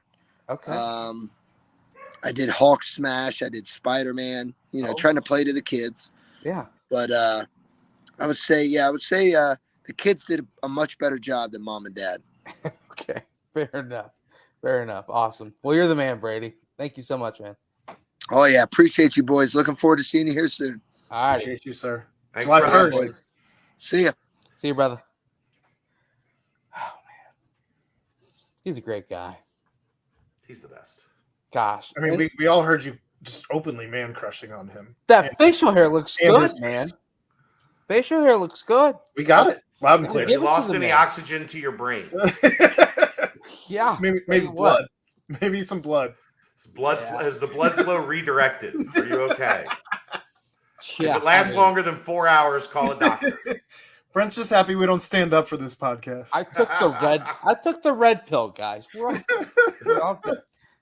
But no, just awesome, man. But wow, the remarks he had to say about those incoming freshmen is like that's next level. Because if you remember last offseason, it was like, yeah, we're getting some guys that look good. Like they look like they have the frame ready to put some things on. And then this year it was just like, yeah, this guy's ready. They're already on. This guy's here. This guy's ready. Sincere Lewis has put on 25 pounds in 4 months of pure muscle. It's just, I mean, all the things added on. It's just, wow. That's amazing. This is what happens when you continue every season to increase your recruiting profile. Mm-hmm. And you know what we're going to say next year when all these 88s and 89s and 90s show up? Right. It's going to be another. It was funny. Justin and I were walking back to our cars today, and we had saw Brady and the guys doing the chain workout as we were walking in. So we were walking out, and we were like, I wonder if anybody's still down there. So we peeked around that, like the main entrance where the steps are to go down to the concourse. And we looked down there, and there was one human that didn't look like normally when you're looking from that far, right, they look like dots. Yeah. There was one human remaining down there that was not a dot. It's big dot. Rob Jackson. It was like that one. You could be on top of the roof of the Lender Center, and you would be like, oh, Rob Jackson's still down there getting some work in. Yeah, I mean Rob Jackson. You saw Jamal Williams pop up on the Dudes of the Week list. I mean, it's just as the classes get infiltrated. But before we go too much further, let's go ahead and do a timestamp real quick on that Brady talk and quick post talk. Aaron, I'm ready to crack mine because our boy Scott. We got a new shipment. Urban Artifact is the largest sour-only brewery in the United States. They pack over 700,000 pounds of real fruit into their lineup of fruit tarts every year. Swing by Urban Artifact's Northside Tap Room, mention Bearcat Journal to get $2 off a flight of 4 tasters. Maybe I'll hit up Scotty and stop by there tomorrow. He's worried that your beer that he has saved for you is going to code. I haven't had time to stop by there. You know what I mean? Peaches and cream. You do know that it's only like 7 minutes away from campus, right? I know. And I'm usually rushing home to do something like this, right? Like I got done with radio today. I drove through. I should have stayed in Kenwood for half an hour. It was that bad? It was that. I drove right. So when I left, I was getting into my car and I pulled up the radar on my phone. And the very front of the storm was exactly where I was. Meaning I was going to have to drive right through the heart of this thing to be able to make it home in time to start this podcast on time. Yep. Like, that's the problem, is I'm up there a lot, but I'm usually rushing home, and I don't have time to stop over there. Tomorrow, I think I'm good if I don't pass out trying to walk up the steps at Nippert to leave. I think I'm good to where I can maybe stop by and grab my beverages. But then I'm leaving to go on vacation for a week. So they're just going to sit here. That's good. Let them marinate in the fridge, nice and cold when you get back. And then that'd be the thing. I'm not going to have obviously any activity in the fridge, right, for that right. week. So it'll be good. So he sent our boy Mick Walker some. I want to get Mick's take on these puppies. Yeah. The freshly minted 21-year-old. Want to see how if he's saying, after my first 4 Urban Artifact fruit tarts, these are tasting mighty good. And then he's, after my first 8, they're still tasting really good. But shout out, obviously. Peaches and cream, it's tasty. And Aaron, did you get one of the small ones? I did. I can't wait. They sent you one of the just one can, and they're it's literally like this big in my hand. Yeah. That was fun. Are we getting close to the 100th episode? Yes, we are. This is 89.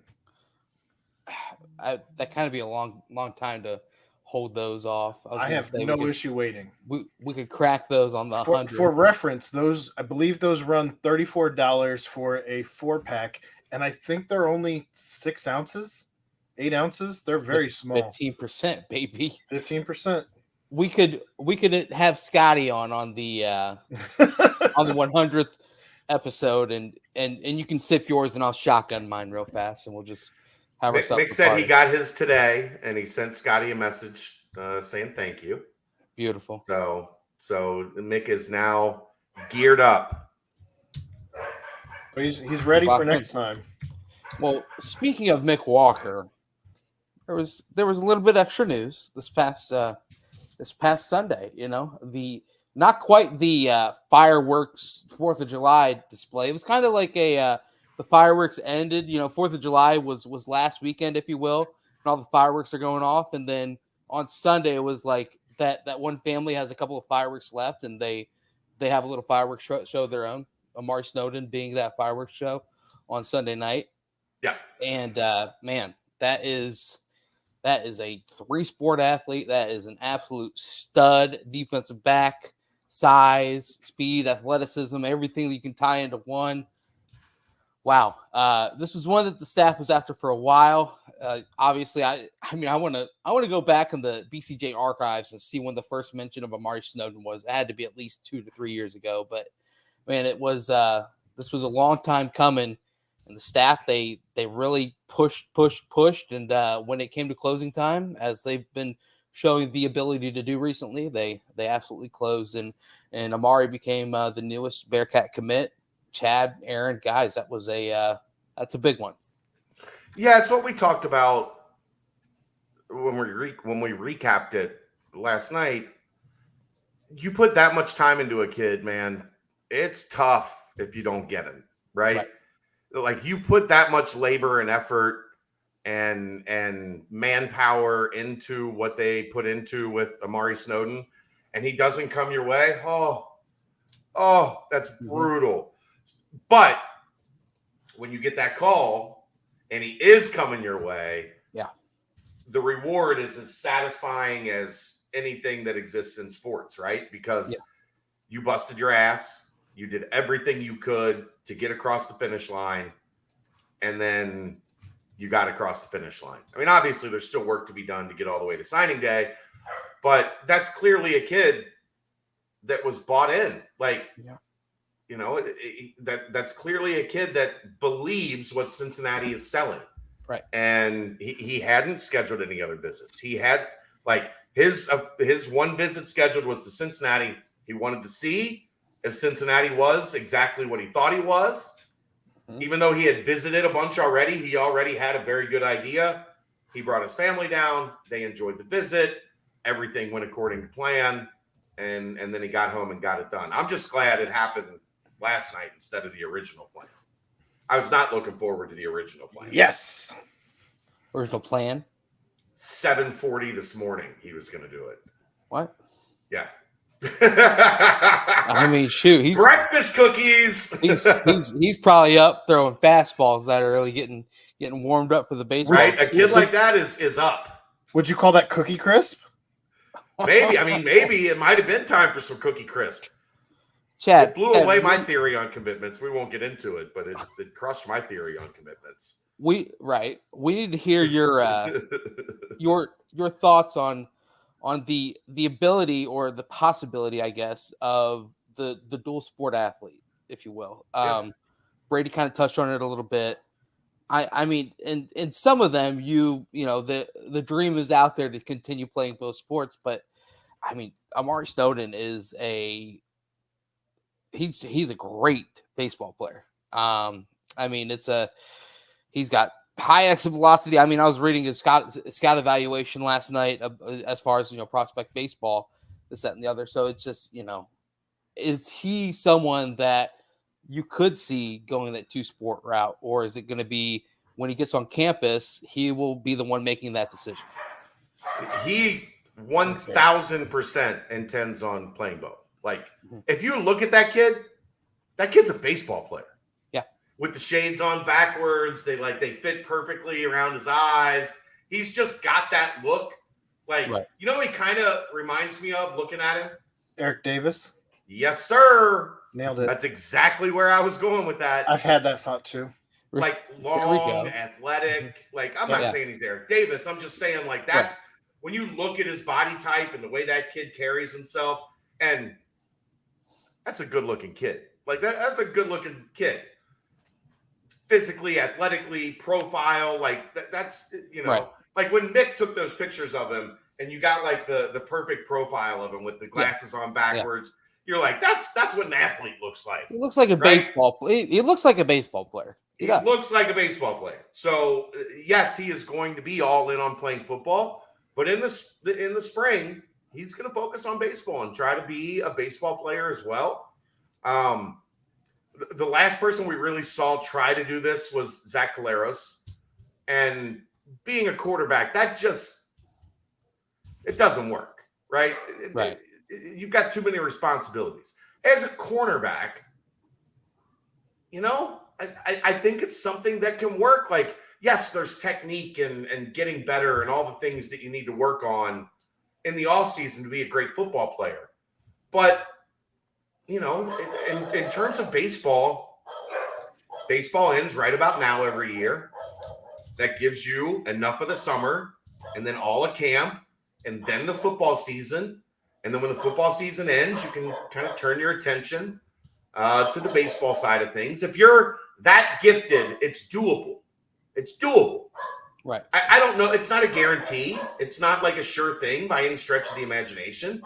But this kid has enough of those traits and has enough of the desire, because that's the other thing it comes down to, right? Like, do you have the desire when you're tired on the bye week in football that you're going to be out there working on your fastball and keeping your arm strength up, or out shagging some fly balls, or getting in the cage when you've got some spare time?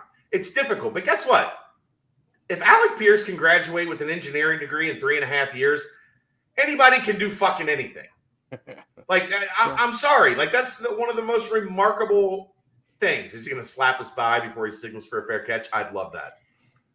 Or bring the shades, like, you know, have the flip down shades inside his helmet. I'd love it. Like, but he looks like, I'm serious. If, like, you built Aaron, go into the show and build a baseball player, and the default kid is going to fucking look like Amari Snowden. That's a fact. I'm pretty sure that you can download like somebody who's made Eric Davis at this point, and it would probably look like Amari Snowden. Yeah, and, just look just like play your career with him. Yeah. Just rename Eric Davis's, you know, whatever profile they've made for Eric Davis. Just rename it Amari Snowden. You can have fun with it. I mean, his fastball tops out at 88. He's got a sharp curveball with late sweeping action. He's got a heavy slider. Shows glove side control and sweeping hard action. I mean, and of course at the plate he's dynamic as well. It's it's a guy who projects as a really good baseball prospect as well. So after what you experienced 15 minutes ago, I don't think we need to be talking anymore about sweeping hard action on this podcast. Yeah. I mean, that mustache, man. That mustache. Go ahead and check out that the YouTube.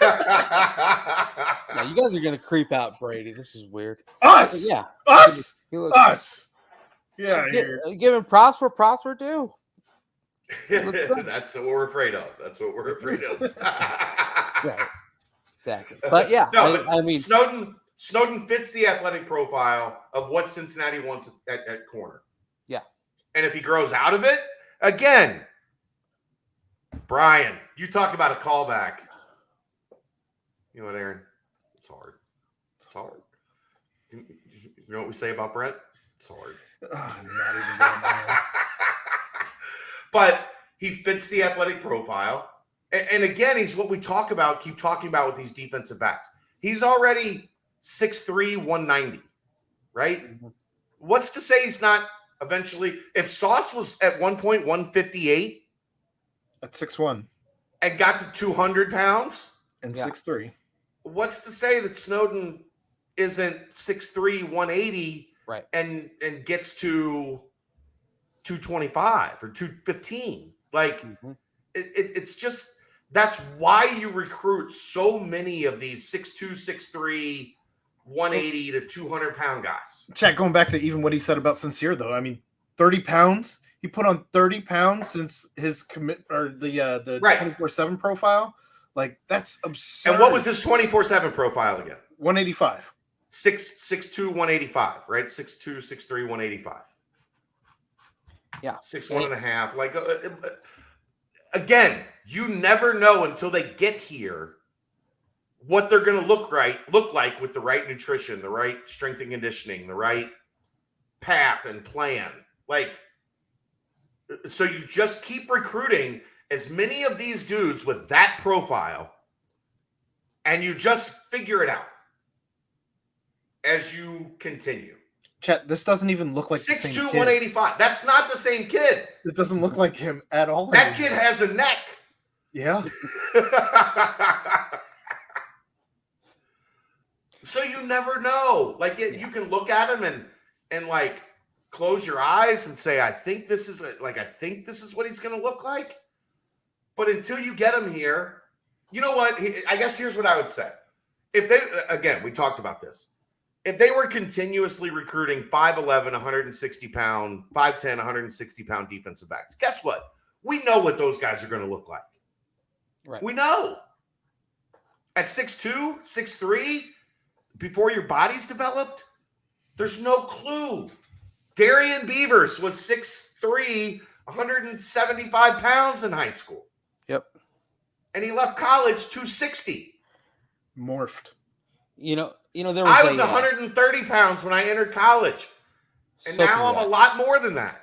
Soaking wet. But, it's there was an old coach that used to coach here at the University of Cincinnati recently who... Did he coach your dad's wrestling team? No, he did not. Oh, okay. Okay. We got new information tonight. I'm trying to explore for more. He's a little bit more recent than that. But okay.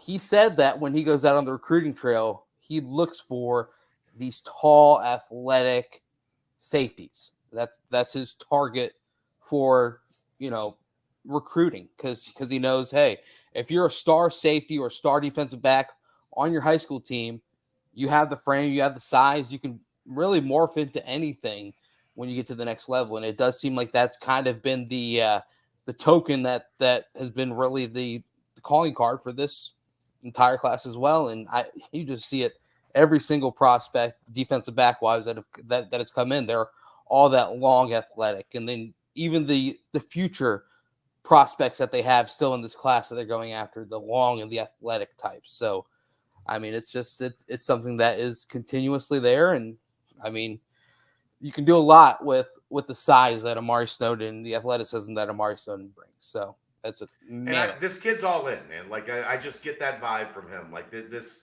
he did his research. He did his homework. Cincinnati did the best job recruiting him, and they were rewarded with his commitment. And now we get to see if him and Kamari Anderson can go reel in Jalen Thompson. Yeah, because that's another one that when he gets out of the car on the official visit, looks like he's supposed to look. Look at his arms and his hands, man. He is. Did you see the picture, Aaron? Go to Kamari Anderson or Jalen Thompson's Twitter pictures from his official visit and look at him standing next to Fick. Yeah. And look at his arms by his side next to Luke Fickell, who played nose tackle at Ohio State. Yeah. It's the first thing you notice when you look at those pictures. It was like, oh my God. Yeah. Fickell's fingers stop where his wrist is. And literally you bring him in, you say, hey, we have this guy named Myjai Sanders. Yeah. You come in, you're gonna be Myjai Sanders and then some. I mean look at that. Look at Luke Fickell's fingers. They're at the top of his wrist. His hands almost go to Luke Fickell's knees when they're standing next to each other, and their shoulders are the same. That's absurd.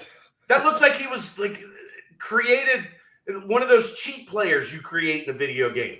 Right. That's insane. And then put him in the weight room with Brady.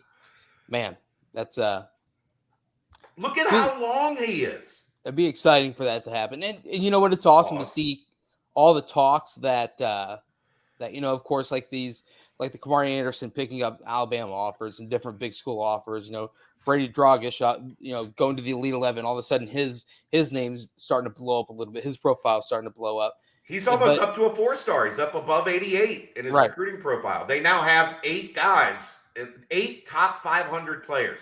Yep. In the Luke Fickell era, prior to this year, they had 7. It's unbelievable. Top 500 players. But then they come on their visit, and not only is the whole, I'm not going to say doubt, but like the whole, outside talk of Kamari picking up all these offers and Brady's exposure really blowing up. Now all of a sudden they're like, no, all in, and we're recruiting one of the biggest, targets that Cincinnati has that was out on campus this past weekend as well. So what they're serving in Clifton these days, everyone's drinking, they're loving it, and they're really, really pushing to make this happen. And they're building something extremely special. I was thinking about it, and you look at all the gifts that the Twitter army puts on all of these posts. And yes, it's crazy the amount of fans that really, really harp and pound on Twitter. But man, some of these gifts are awesome. I mean, it's just seeing a packed Nippert, seeing all these players that are now going to be NFL players, seeing them just like kind of, showing the Cincinnati on their chest and doing cool stuff and having a brotherhood with each other. All of it just really morphs into the fact that it really is one of the hottest, if not the hottest, colleges in America when it comes to college football. And of course, Wes Miller bringing things up on the basketball side, Big 12. It is what a time to be a Cincinnati Bearcat, man. It's crazy. How tall is Luke? Right in that 6'3", 6'4" range. He's tall. Yeah. Like Luke is not a small man by any stretch of the imagination. He is in that 6'3", 6'4" range. And Thompson, again, Thompson is one of those guys when he gets out of the car. Or you talk about like all airport, like the teams you walk by in the old days when they had to take planes, like commercial flights to games, and you see that guy in the airport, and you're like, oh my God, who is that? He's now somebody. The best all airport guy I've ever seen is Ron Allen. Right. We know how that turned out. So first off the bus, All American. Yeah, the all airport team. Like that's. Who was that guy? Right. Throwing down windmills in the layup line. Yep. Right. But yeah, I mean, anything else on recruiting or football real quick? I wanted to just touch on basketball for a split second and then dive into the mailbag again. Yeah, I mean, I think they're in a good spot with Cam Calhoun. Anthony Brown's going to be interesting. Does he take that visit to Kentucky this weekend? Like, if we're being honest with each other, Cincinnati doesn't have the record we would like to have when it comes to Vince Morrow being involved. So it would be significant for Cincinnati to get Anthony Brown if they can get him to not take that Kentucky visit, or even if they get him to take that Kentucky visit, and we'll see. I think they're in a really good spot. It's not across the finish line yet, but they're doing everything possible to get Anthony Brown in the fold.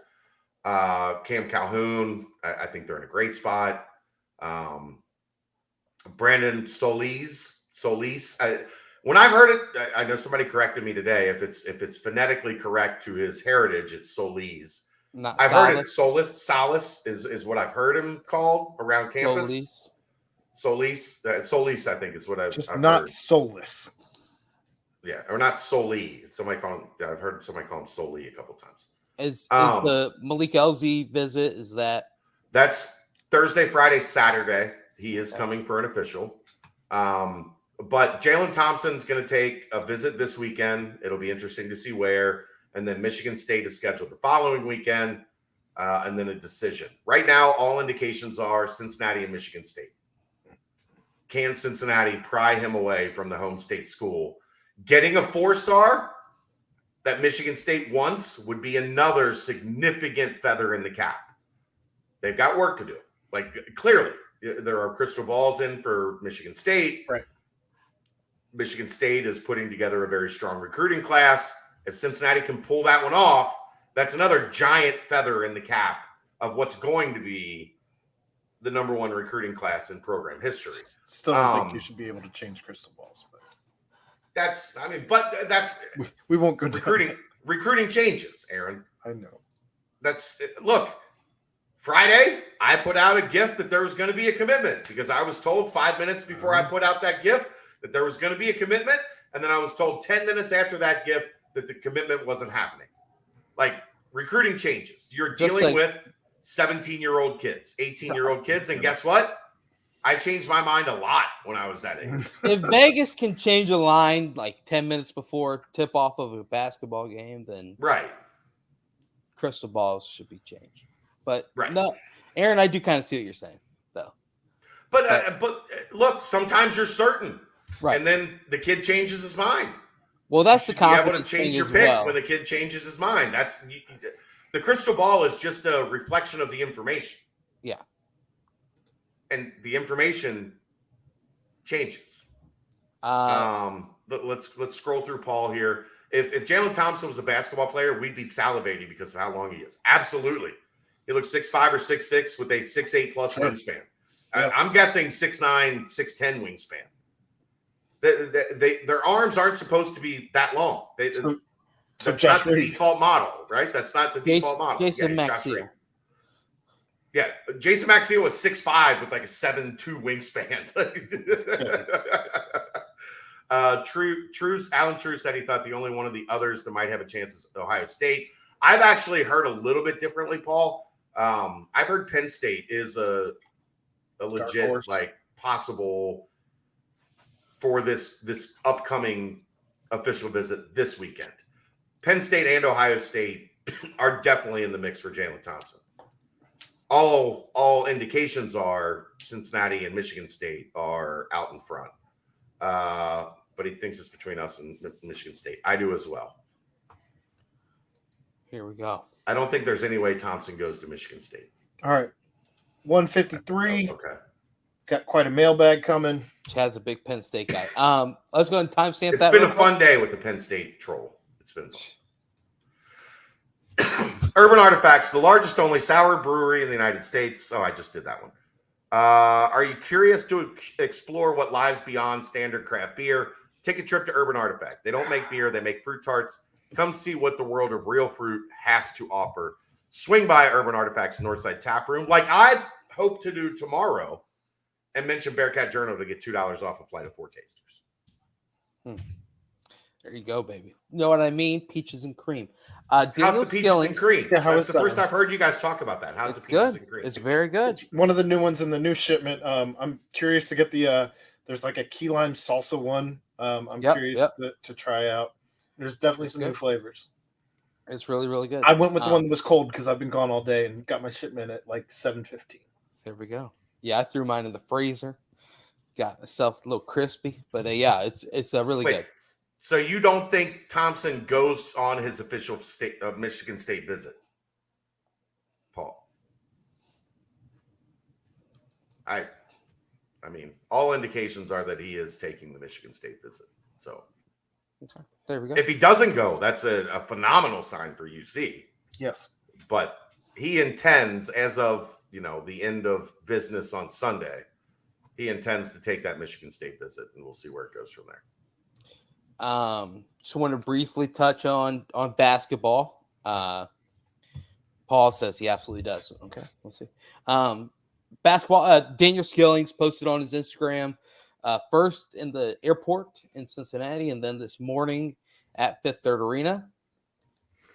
And so that means all 13 scholarship players are now entrenched with the team.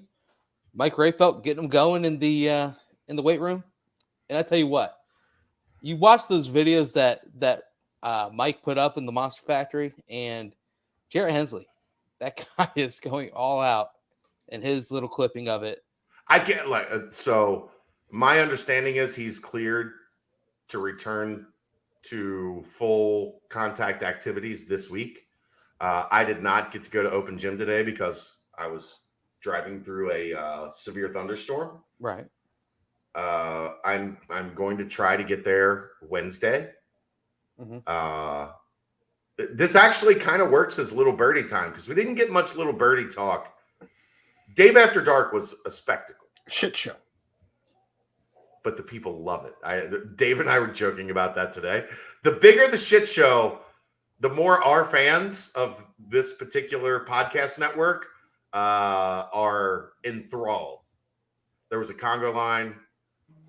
There was a little children's dump truck full of Jello shots. That was the thing. Pedro, the inflatable donkey. Pedro, the inflatable donkey, and maybe Dave's most everybody wants a Dave After Dark shirt. I wonder if the Dave After Dark shirt is maybe Dave's most quotable line in the history of the BCJ podcast, which was, all right, let's talk some fucking football. With Dave's silhouette and just that quote, right across it. All right, let's talk some fucking football. It was phenomenal. But we didn't get to do much Little Birdie talk. Okay. In that podcast. So we can do a little birdie talk tonight if you boys have some questions before we get into the mailbag. I know you want to keep it succinct. The nice part is we started this podcast a half hour early. So normally right now we're only at an hour and a half.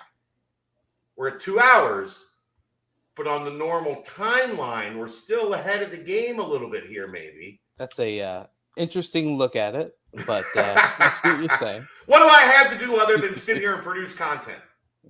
I see what you're saying. No, as far as Little Birdies go, I think you mentioned the team with That Reed and all them dominated, right? DeJulius, Mike Adams-Woods, right?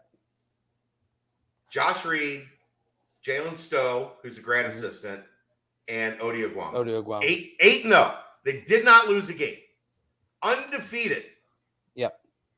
Last Wednesday. You know what, Geoff, Right. you're right. Brady pods do have every reason to be longer. You win the comments section. Dude, how awesome is Brady, Aaron? I'm joking. Anyway, so my little birdie question is the player that has seemed to be winning a lot of games, but we haven't quite heard how his game has looked or how his game has taken the next step is, of course, Mike Adams-Woods, who, you bring in, transfer Rob Finney. Who knows what the role will be for Micah? How has he looked with this? I don't know. I guess it's a proving off season for him. It's open gym, right? So you have to take that into consideration. Yeah, but Mike Adams-Woods has looked like a starting high major point guard. Okay, and I've only been to 2. Right. So there's a lot of summer to go, and there's a lot of development to happen. Rob Finney is new. He's generally playing on a team with guys that he's just met in the past month. Yep. Where Mike Adams-Woods has been playing on teams with David Julius and Jeremiah Davenport and guys that he's familiar with. So that's not a total surprise that he has looked more comfortable in that role. But he's been aggressive attacking the basket. He's not shying away from contact like we saw too many times last year. I think he would tell you that. I've heard him talk about that. Yeah. At some of the open gyms, that he was too passive when he got to the rim and he wasn't going up strong. He was trying to avoid the shot blocker. He was trying to He's doing a lot of acrobatic stuff. Yeah, just acrobatics to avoid contact. Like, no, when you get to the rim, attack strong and try to finish. He's shot the ball well. He's passed the ball well. He's played good defense. So he is, to this point, from what I've seen in open gyms, having a really good start to the summer. Right. How does that translate? Who knows? But it's not out of the realm of possibility to think a guy with his level of talent is going to take a step in his fourth year in the program. We've seen it before. It's not completely out of the realm of possibility. Justin Jennifer made a big one his final year. Yeah, especially as a shooter. Like, you really saw from his junior to his senior year, he took a leap because Troy was gone and it was required of him, and he needed to be a more important, a more critical player. I get the sense watching these open gyms, there's a lot of guys looking around right now and saying, shit, I better bring it. Because the talent level is completely different. Right. And you even saw Wes kind of piggyback on what you just mentioned, the fact that, who kind of puts the cap on when players stop, developing. Who says that, you have to develop between your freshman to sophomore year, your sophomore to junior year? Why can't you develop in your junior to senior year? Or if you stay for quote unquote the COVID year these days, who says you can't develop at that point as well? And I think Wes doesn't say anything like that, quotes like that. I think it was on The Athletic. I don't know if it was with him and Brendan or if it was with Justin, but it was with one of them. You don't really see, or Brian Hamilton, pardon me. You don't see Wes throw out thoughts like that without kind of some merit behind it. So he has probably seen, maybe during his time at UNCG or maybe during his time as Chad opens up a nice bottle of something, little bottle of brown there, getting ready to pour himself a little tasty on top of some cubes, I believe. But I'm getting some ice in my water. That's all. Understand. Plenty of ASMR. Yes. The man, your water jug's got that weird cork sound to it. But anyway, it's from a natural spring. Oh, you got to keep the cork in it.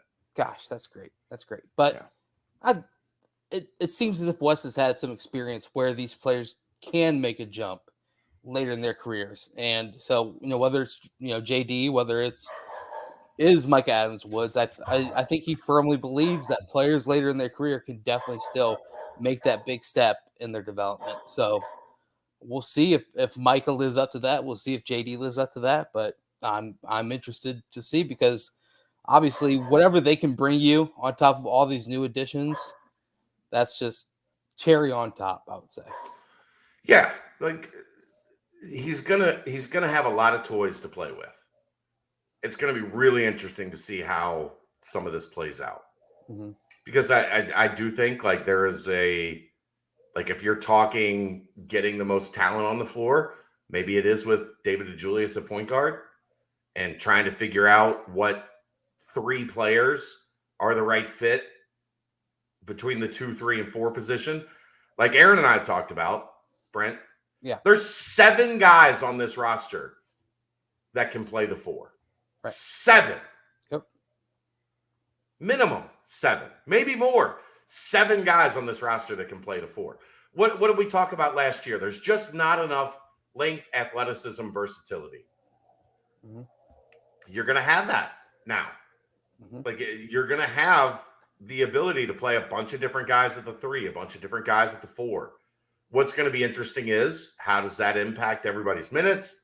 Is everybody okay with how that impacts their minutes? Right. How much is he able to establish that culture of, you know what? Winning is what matters. Yeah. Winning is the ultimate end game. Yeah. And if that requires everybody playing 26 minutes or less, then it requires everybody playing 26 minutes or less. If it requires identifying a top 5 or 6, and those top 5 or 6 play 30 minutes, and everybody else slots in after, then that's what it requires. Like, there's just a million different ways that this potentially is going to go as we get closer to the season. Everybody's here. I can't wait to see Dan and how Dan fits in. Yeah. Now that he's officially on campus and ready to go, the whole roster is ready to go from what I heard. Like I said, Hensley's expected back full go this week. John Newman, after a little bit of an injury, is expected either back this week or at the start of next week. And that would mean all 13 guys on the floor, ready to go in June or the start of July, or however you want to look at it. 13 talented dudes. And for the first time, it feels like in a long time, we have so many storylines that are positive about the basketball team, right? Ooh, been a while.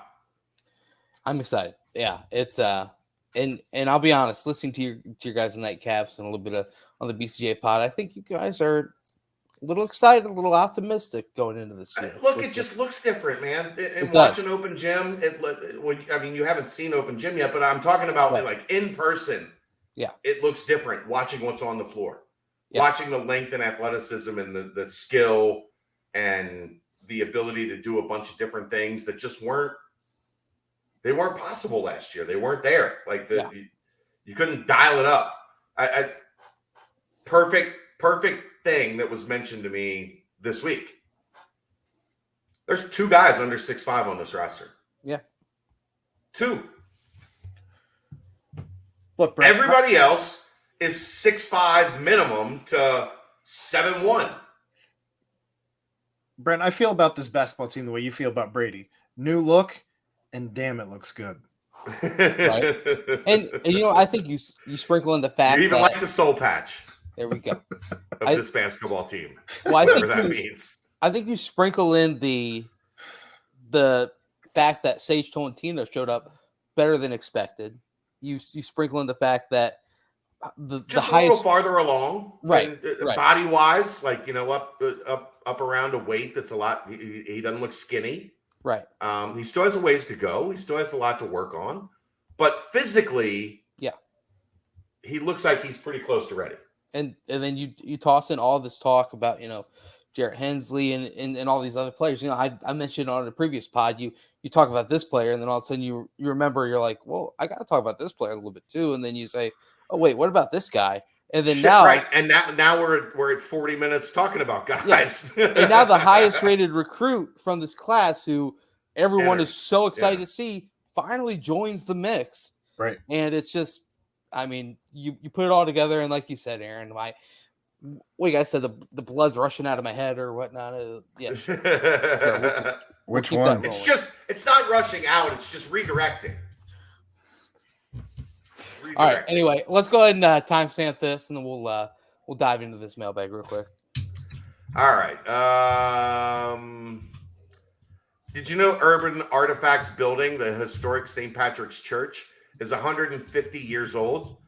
They operate their tap room in the basement, and upstairs they offer the reliquary and event space. Not bad.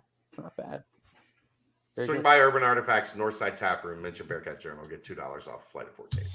You know what I mean? Peaches and cream. Singing was not your forte. No.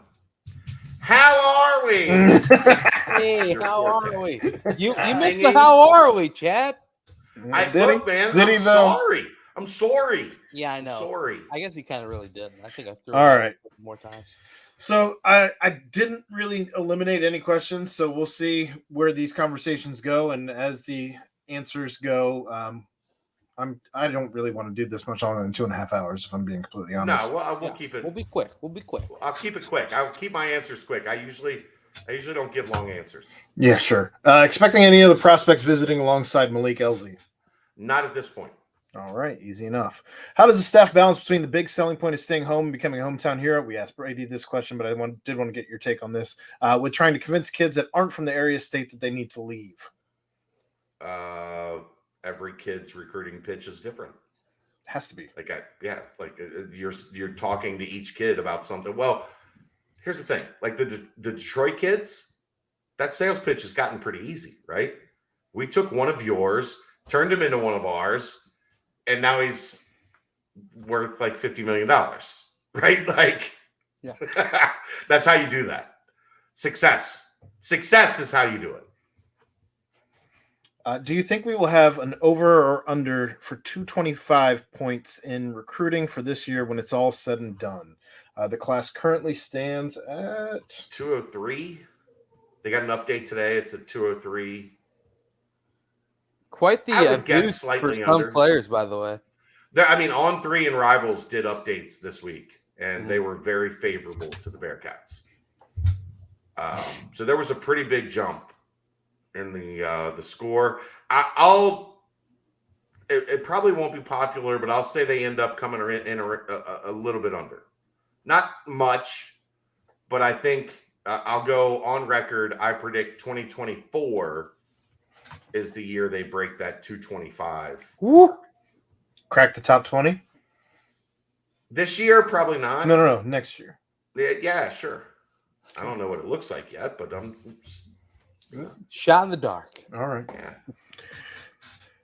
How would you predict the finish of the new Big 12 members in the first 5 years in the new conference? Huh? Does your opinion change if you expand it to include the first 10 to 15 years? What the fuck are we talking about here? Let's get in first. Like let's officially get in before we're officially in. Well, I mean, like, let's see how we stack up in our first year before we're even making projections. How am I just supposed to go year by year and predict where each team is going to finish? And Texas for the first Tech's 5 got years? a good recruiting class. So yeah. Well, I think in 2027, TCU.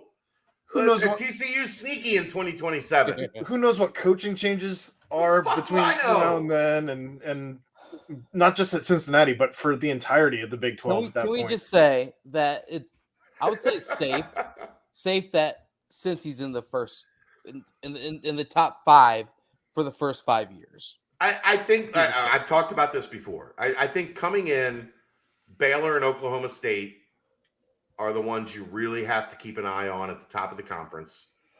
I guess those first 2 think years, Cincinnati Oklahoma slots. and Texas as well. Well, I'm just talking about the new Big 12 members. Yeah, the new Big 12, this question is the new Big 12 members. Right. I think Baylor and Oklahoma State are kind of positioned as like the lead dogs in the pack. I think Cincinnati comes in right there in that next little grouping with a chance to move ahead. Tech's above us right now in the recruiting rankings. Yeah. So Mark B says K-State in 2023. Put a mortgage on it. That's a 2031. Kansas State. One heck of a future right there. Because since you'll have Terry Nelson's son going into senior year, right? Well played. Come on, man. Like, I love you, Cincy Thoroughbred, but what am I supposed to do with that? Listen, Cincy Thoroughbred had about 6 questions, I think, in the mailbag. This was not his best. 15 years from now is 2037. How the fuck I'm not even going to be alive in 2037. Do you see my lifestyle? Shit. Yeah. Aaron will have a high schooler at that point. Jesus. Who do you expect to have a better Bearcats baseball career, Tyler Gillison or Amari Snowden? There's no guarantee that Gillison plays baseball. So the easy answer. Snowden fully intends to play baseball and has had those conversations with the baseball staff. Snowden. And he just looks the part. Baseball player, man. I know if I walked onto a baseball diamond and I was a very good baseball player, I won a city championship, in case you haven't heard, and I saw Amari Snowden on the mound, I'd be like, oh shit, it's gonna be might be a long day at the office with that kid on the mound, like Amari Snowden. All right, this next question is probably going to be one we have to take a little time on. Bob Huggins is probably our most famous / successful coach. How many more wins? I'm gonna have to get some of that water. How many more wins and or seasons of success before Luke is the undisputed king of Bearcat sports?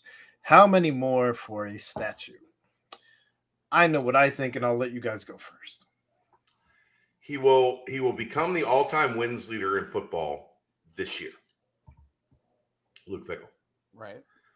Bob Huggins doesn't have a statue. Now, some of that is probably the fault of Bob Huggins, because when it comes to getting a statue, it's hard.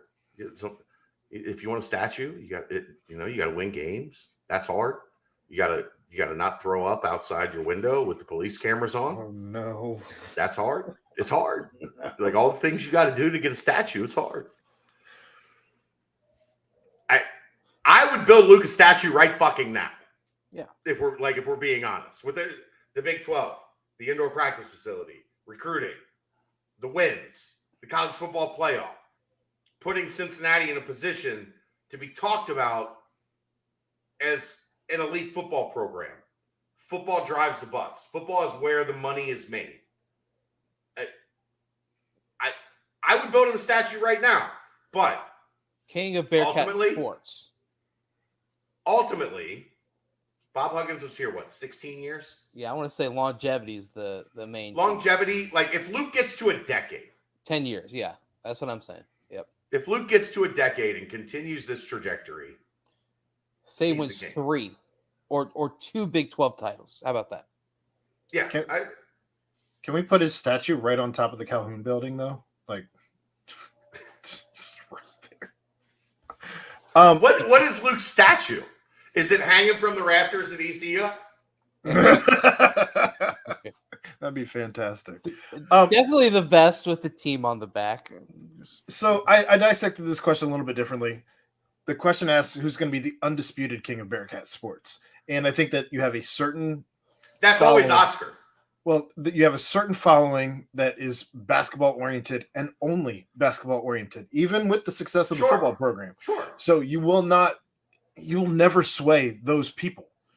That said, I don't think you're ever really going to have an undisputed, but I think that Luke Fickell has done a hell of a job both on and off the field to deserve all the praise that he has gotten.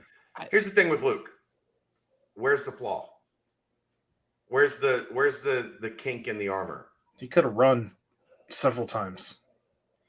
Yeah, it is funny to think about that because all the national media, I was listening to a podcast, a really good podcast, the Yahoo podcast, and Pat Forty's just mentioning he's like, I never expected Luke to still be here, and Luke's none of us did. Yeah, and it's just and then Forty was like, he might be gone next year for all I know, but for now he's there, and it's just like, at this point, maybe Luke in his mind is like, you know what. He preaches that he can do everything that he can do told us at any other place in the country without the pressure from boosters. He can do it here at Cincinnati. If you listen to him talk, he has told us the answer. Yeah. As long as I feel there is a challenge, as long as I feel there is something to win, right? Luke Fickell is the most competitive human I know. Yeah. That's the only way you become an elite level wrestler. Like, if you are insanely competitive, he is insanely competitive. And competitors react to challenges, right? Yeah. So as long as he feels like there continues to be a legitimate challenge, then he'll stay. And when he feels like that challenge has waned and his competitive juices require more, right, then he'll look for something else. And I don't think he's close. I think going into the Big 12, there's a new challenge on the horizon. Well, senior night Temple, the turnout in the crowd was pathetic. It was. Now all he was pissed. I know I've taken a lot of heat for that. He was pissed at the Well- home attendance for those final 2 games. What happened today? Sold out season Right. ticket allotment. And then all of a sudden, Mainly because of me bitching on Twitter back then. and then you take into the fact that he could be doing all this winning, all this building, and then he could say, hey, we need this practice facility built. Can you guys get on this? And some if some people didn't see it as a need or something that should be done, then they could have said, you know what, we'll we'll put that in the back, we'll back order it, we'll try and figure it out as the years progress. But no, immediately they got on it. They've been trying to progressively get it done. It just seems as if all of the things that go into being a high level program, they've been answered on both sides. And sometimes it takes a little bit of back and forth. Sometimes it takes this, that, and the other. But it seems as if, for the most part, he's getting the returns that he is kind of, put in front of the other people to, hey, live up to this, and we can continue growing. And I mean, they're growing, and it doesn't seem like they're stopping anytime soon. Continue to present me a challenge, and I will continue to meet that challenge. The minute that UC is no longer able to present him a challenge, then he will legitimately start to look for something else, a new challenge. Screw it. Right now, he still feels challenged. Win a national championship. That's all we know. Screw it. So for those of you who are into clipping Chad GIFs and memes, the 219 mark is the one to do it. I'm just saying. Moving on. Yeah, I didn't even want to look at that, I'll be honest. I saw him on the screen. I was like, I can't stare into those eyes right there. Just saying. Dude, I've been going all day. Like I'm at like 14 hours already. Let's go. Can we know who the host players were for the recruits this week? Would love to know who pulled through hosting Amari and who had a crack at the others. I do not know that specific answer at the moment. Usually, like, I've been finding that out at camp. Like last Sunday at camp, everybody was bragging about who they hosted, and they got their guy to commit. That's obviously also because 9 of 11 of the kids that were at that official visit weekend committed. So everybody was looking for like a one-up. It looked like Watley was in some pictures with Watley hosted Jalen Thompson for sure. Yeah. For sure. Watley has become one of their key like defensive line guys. If they have a defensive lineman, I think he hosted Kamari Burns as well. Watley for the defensive line. JQ has been hosting the corners, or at least like a portion of the corners. Sammy Anderson has been hosting cornerbacks. Wide receivers, Chris Scott has taken a lot of pride in that. Mm-hmm. That's a fun thing to watch from those guys. Yeah. The guys that are like geeked up about I want to host. Like I want to get this guy. JQ as a freshman who came in as an early enrollee who would just be getting here. Right. By the way. Is a host. Because he is all in, man. He is all in. Wild. Yeah.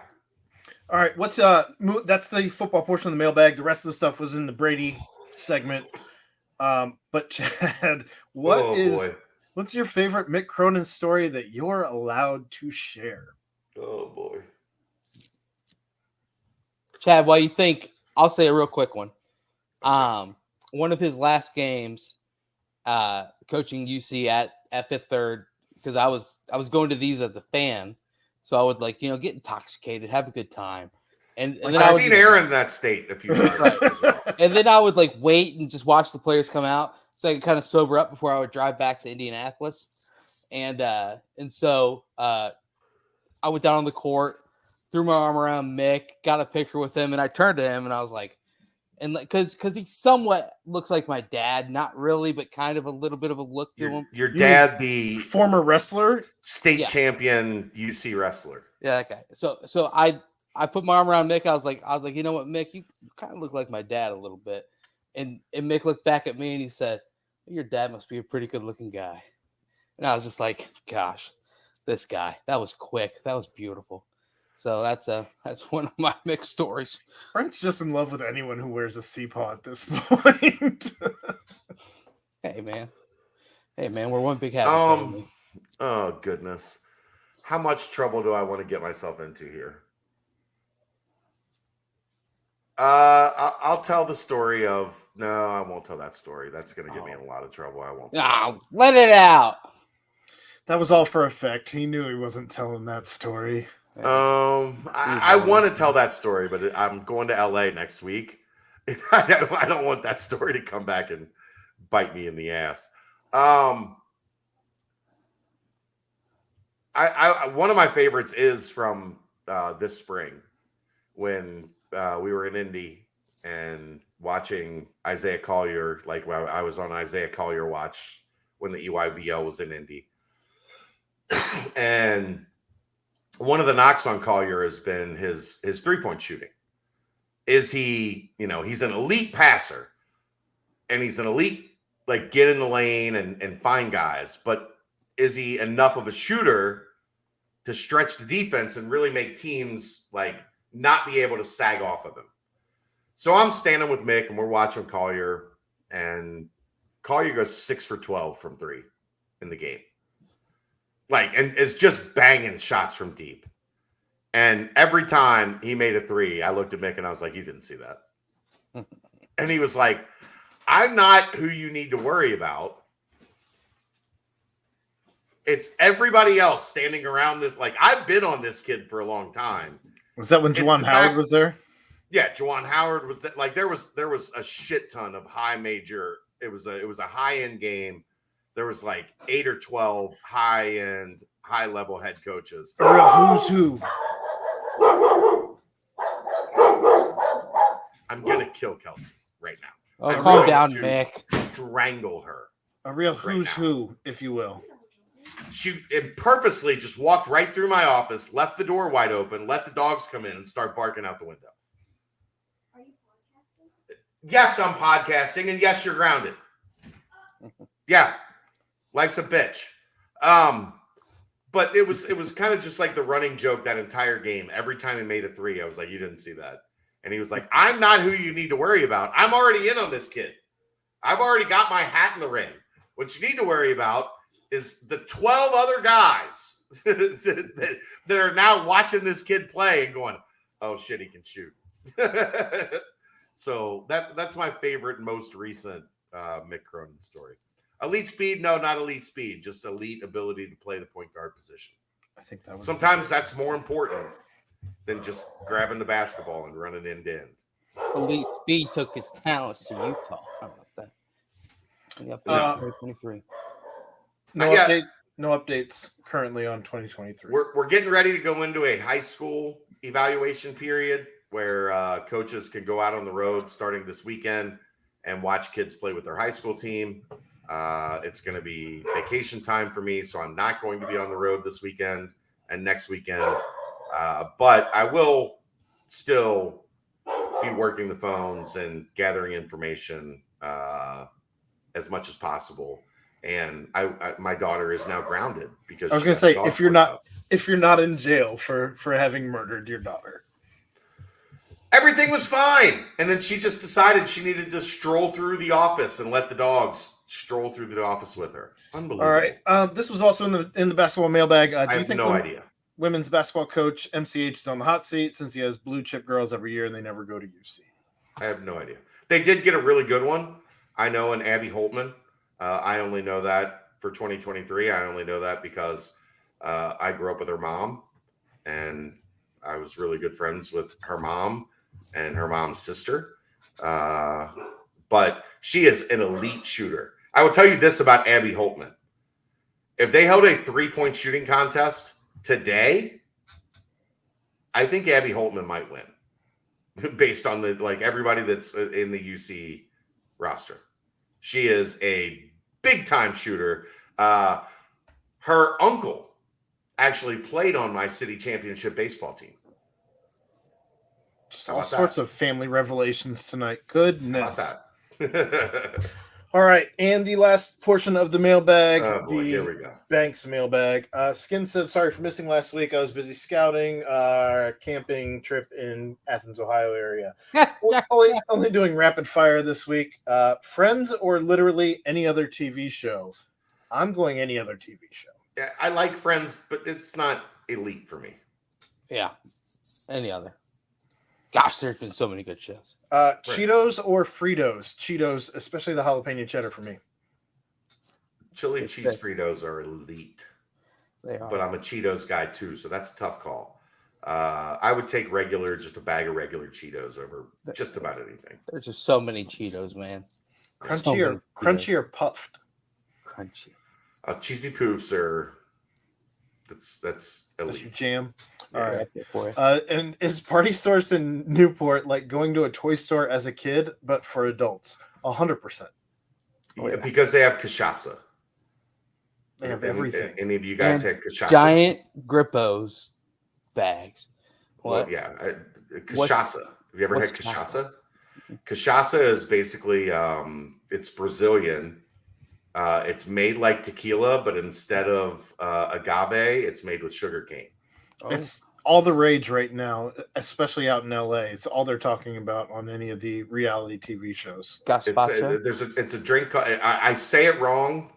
Capanea Capanea. is it's cachaça and Bobby's lime and ice Capabianco. and mint and sugar, and it's muddled, and it is a phenomenal drink. I used to drink it a ton back when I was in my 20s, and it is fucking delicious. And the only place you could get it was the Party Source in Newport.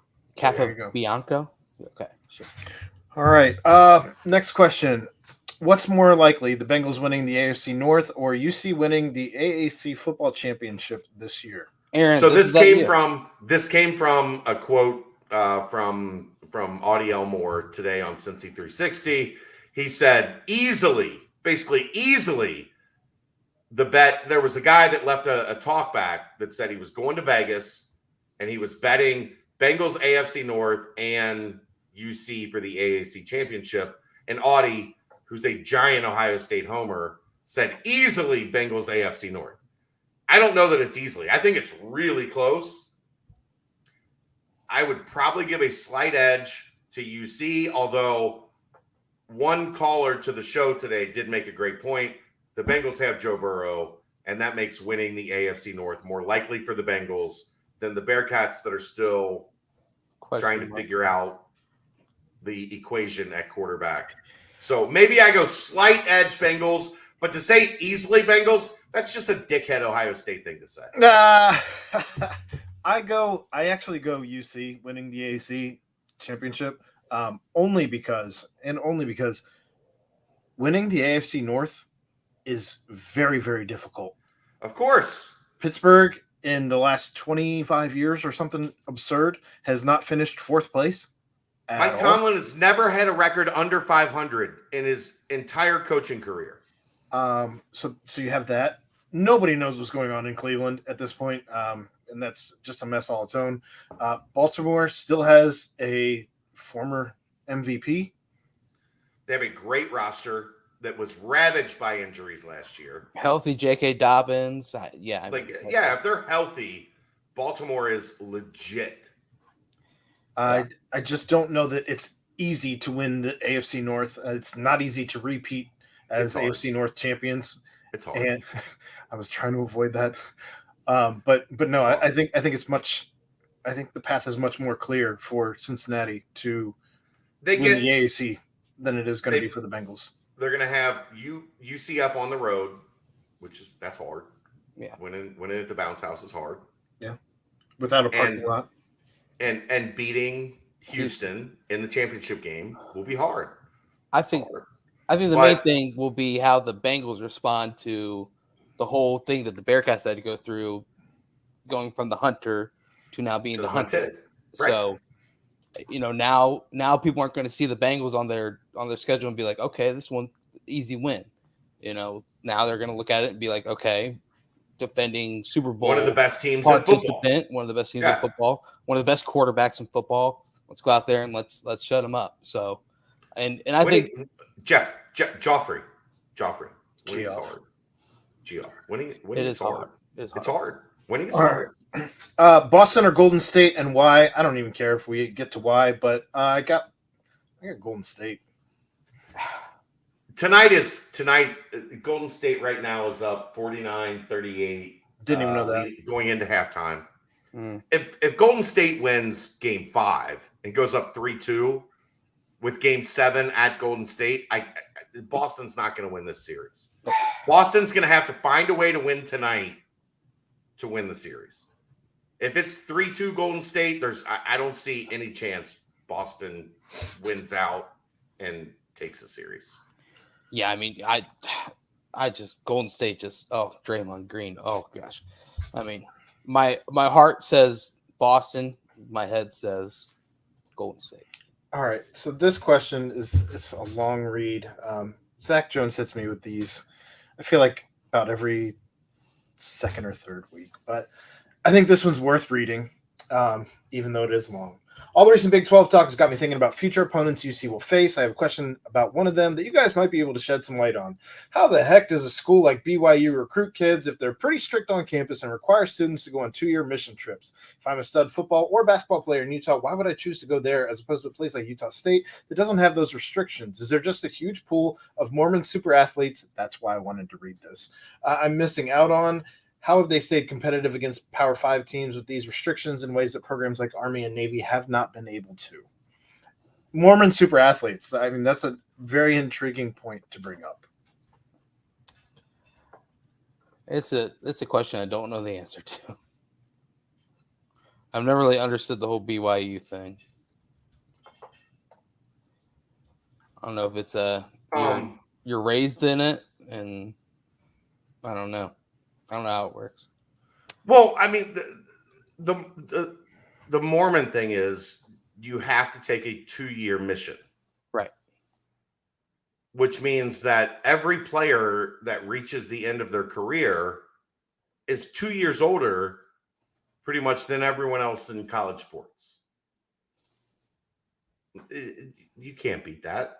Like, there's not much you can do to combat that unless you recruit an entire roster of kids that graduated high school, went to prep school, came to your program, and then redshirted. And then now you're on kind of a similar plane when you're dealing with, playing against, when you play against BYU, you're playing against guys that are in their 23, 24, 25-year-old range, as opposed to playing against guys that are 21, 22. There you go. And the last question in the mailbag, wrapping it up, what would be less frustrating, eating soup with a fork or a steak with a spoon? Do I get a knife? I'm going to say no. You get one utensil. One is a fork for the soup and steak with a spoon. You can pick up the steak and then you can drink the soup. Right. You can drink the soup if you have a fork. Like, it just depends on the soup, I guess. How hearty is the soup? Well, what if you can't use your hands? So, or as far as outside of just on the utensil. So I guess here's the thing that's like people would say, eat the soup like a dog because they think dogs just like. They make a bowl with their tongue. With the back of their tongue. It's wild if you watch it in slow motion. If you watch in slow motion what a dog does with their tongue. You saw the same video I did. Fucking unbelievable. It's fucking unbelievable. Crazy. They do not eat it like we think. Like, they do not drink like we think they drink. We think they drink this way. Nope. They drink like a fucking elephant with the trunk, right? Like, it's crazy. So, I don't know that I could eat a soup with a fork. With a fork, if I don't get to I could just pick it up and drink it. Depends on how tender the steak is too. Some steaks you might be able to, with little effort, get through with a spoon. Yeah, I mean, if you're eating at Jeff Ruby's, you could probably eat a steak with a spoon. If you're eating at my house, you could probably eat a steak with a spoon. A nice chopped steak.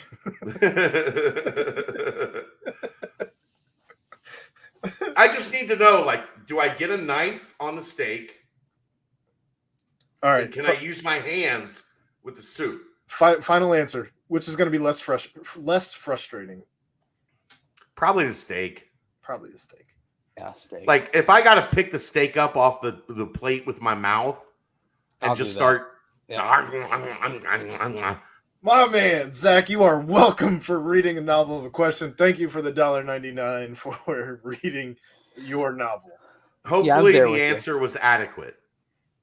I'm there with you because like dunking your face in the bowl is a lot harder than just going all in and taking a big bite with your mouth of the steak. So I mean, if I get a knife, then done deal. Steak with a knife and a You just spoon, hold the spoon. Hold the spoon. You're cut good. it with the steak or cut it with the knife. you can and just scoop stab it with the spoon knife. and eat it.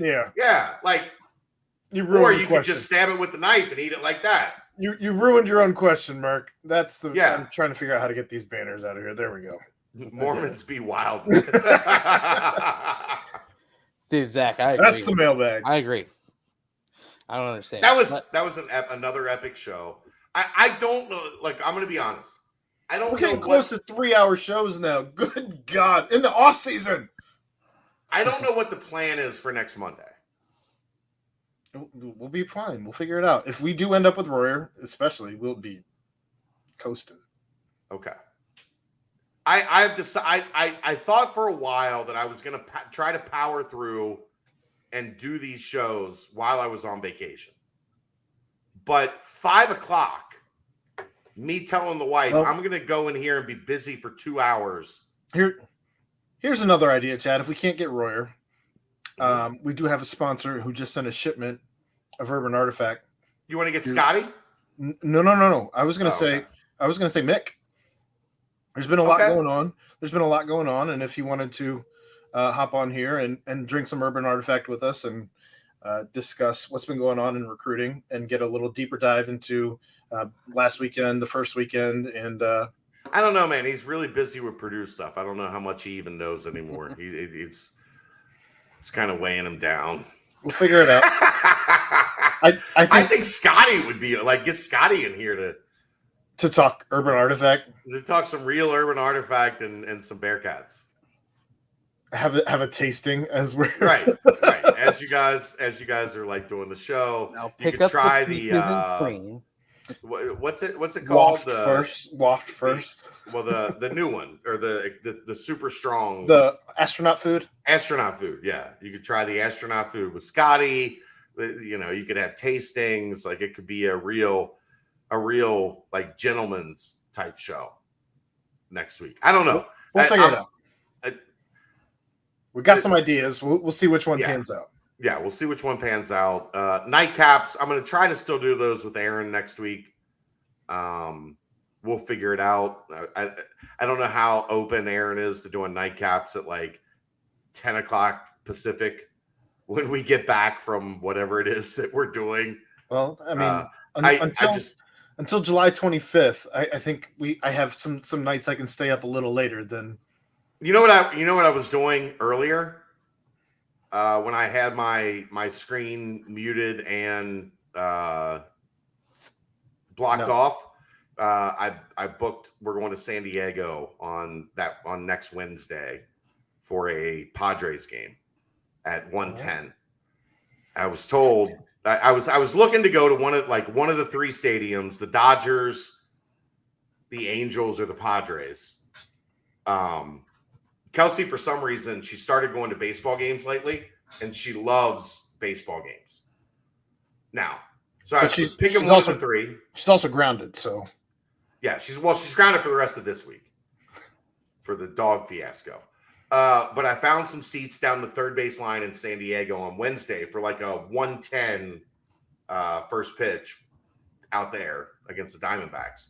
So I was buying those and like getting that all locked up so that I didn't log on tomorrow and those seats were gone. I had to buy, there's only 3 of us. I wasn't allowed to buy 3 seats. I had to buy 4. I bought an extra seat. So if anybody's in San Diego and wants to go to the game with us next Wednesday at 1:10, just let me know. Just take Sasna. He lives in LA. He doesn't live in San Diego. I'm going to need somebody in San Diego. Yeah, but he's got Detroit money now. So. Yeah, you're right. I'm going to kidnap Sasna and take him to the Padres game in San Diego next Wednesday. Right. We'll figure out something for next week. I don't know what the answer is going to be. Mo is filling in for me on Wednesday of next week with Dave. Mo and Dave for a podcast. Oh, boy. Should be fun. That might be. Bengals talk. That might be just who knows what that's going to be. Should be fun to produce. Yeah, I've compensated Mo well to fill in for me next Wednesday. We'll see what happens with you guys next Monday and the nightcaps and whatever, but the content never stops, even when I'm on vacation. Amen. Brent, get us out of here. Well, that was a good one. Another great one. Special thanks, of course, to our boy, Brady Collins. Special thanks, Danco Transmissions, Urban Artifact. We'll close it out. One last Urban Artifact timestamp. Bada bing, bada boom. Oh, come on, Brent. Are you curious to explore what lies beyond standard craft beer? Take a trip to Urban Artifact. They don't make beer. They make fruit tarts. Yes, sir. Get your cocktail. Fruit. Cocktail. Fruit. Come see what the world of real fruit beer has to offer. Swing by Urban Artifacts Northside Tap Room. Mention Bearcat Journal. Get $2 off a flight of 4 tasters and some peaches and cream. There you go. And of course, for my good buddies, my pals, my PICs, and our buddy Danco Joe. Yes. Aaron Smith and Chad Burnell. I am Brent Young. This is yet again another fantastic BBP presented by BearcatJournal.com. See ya!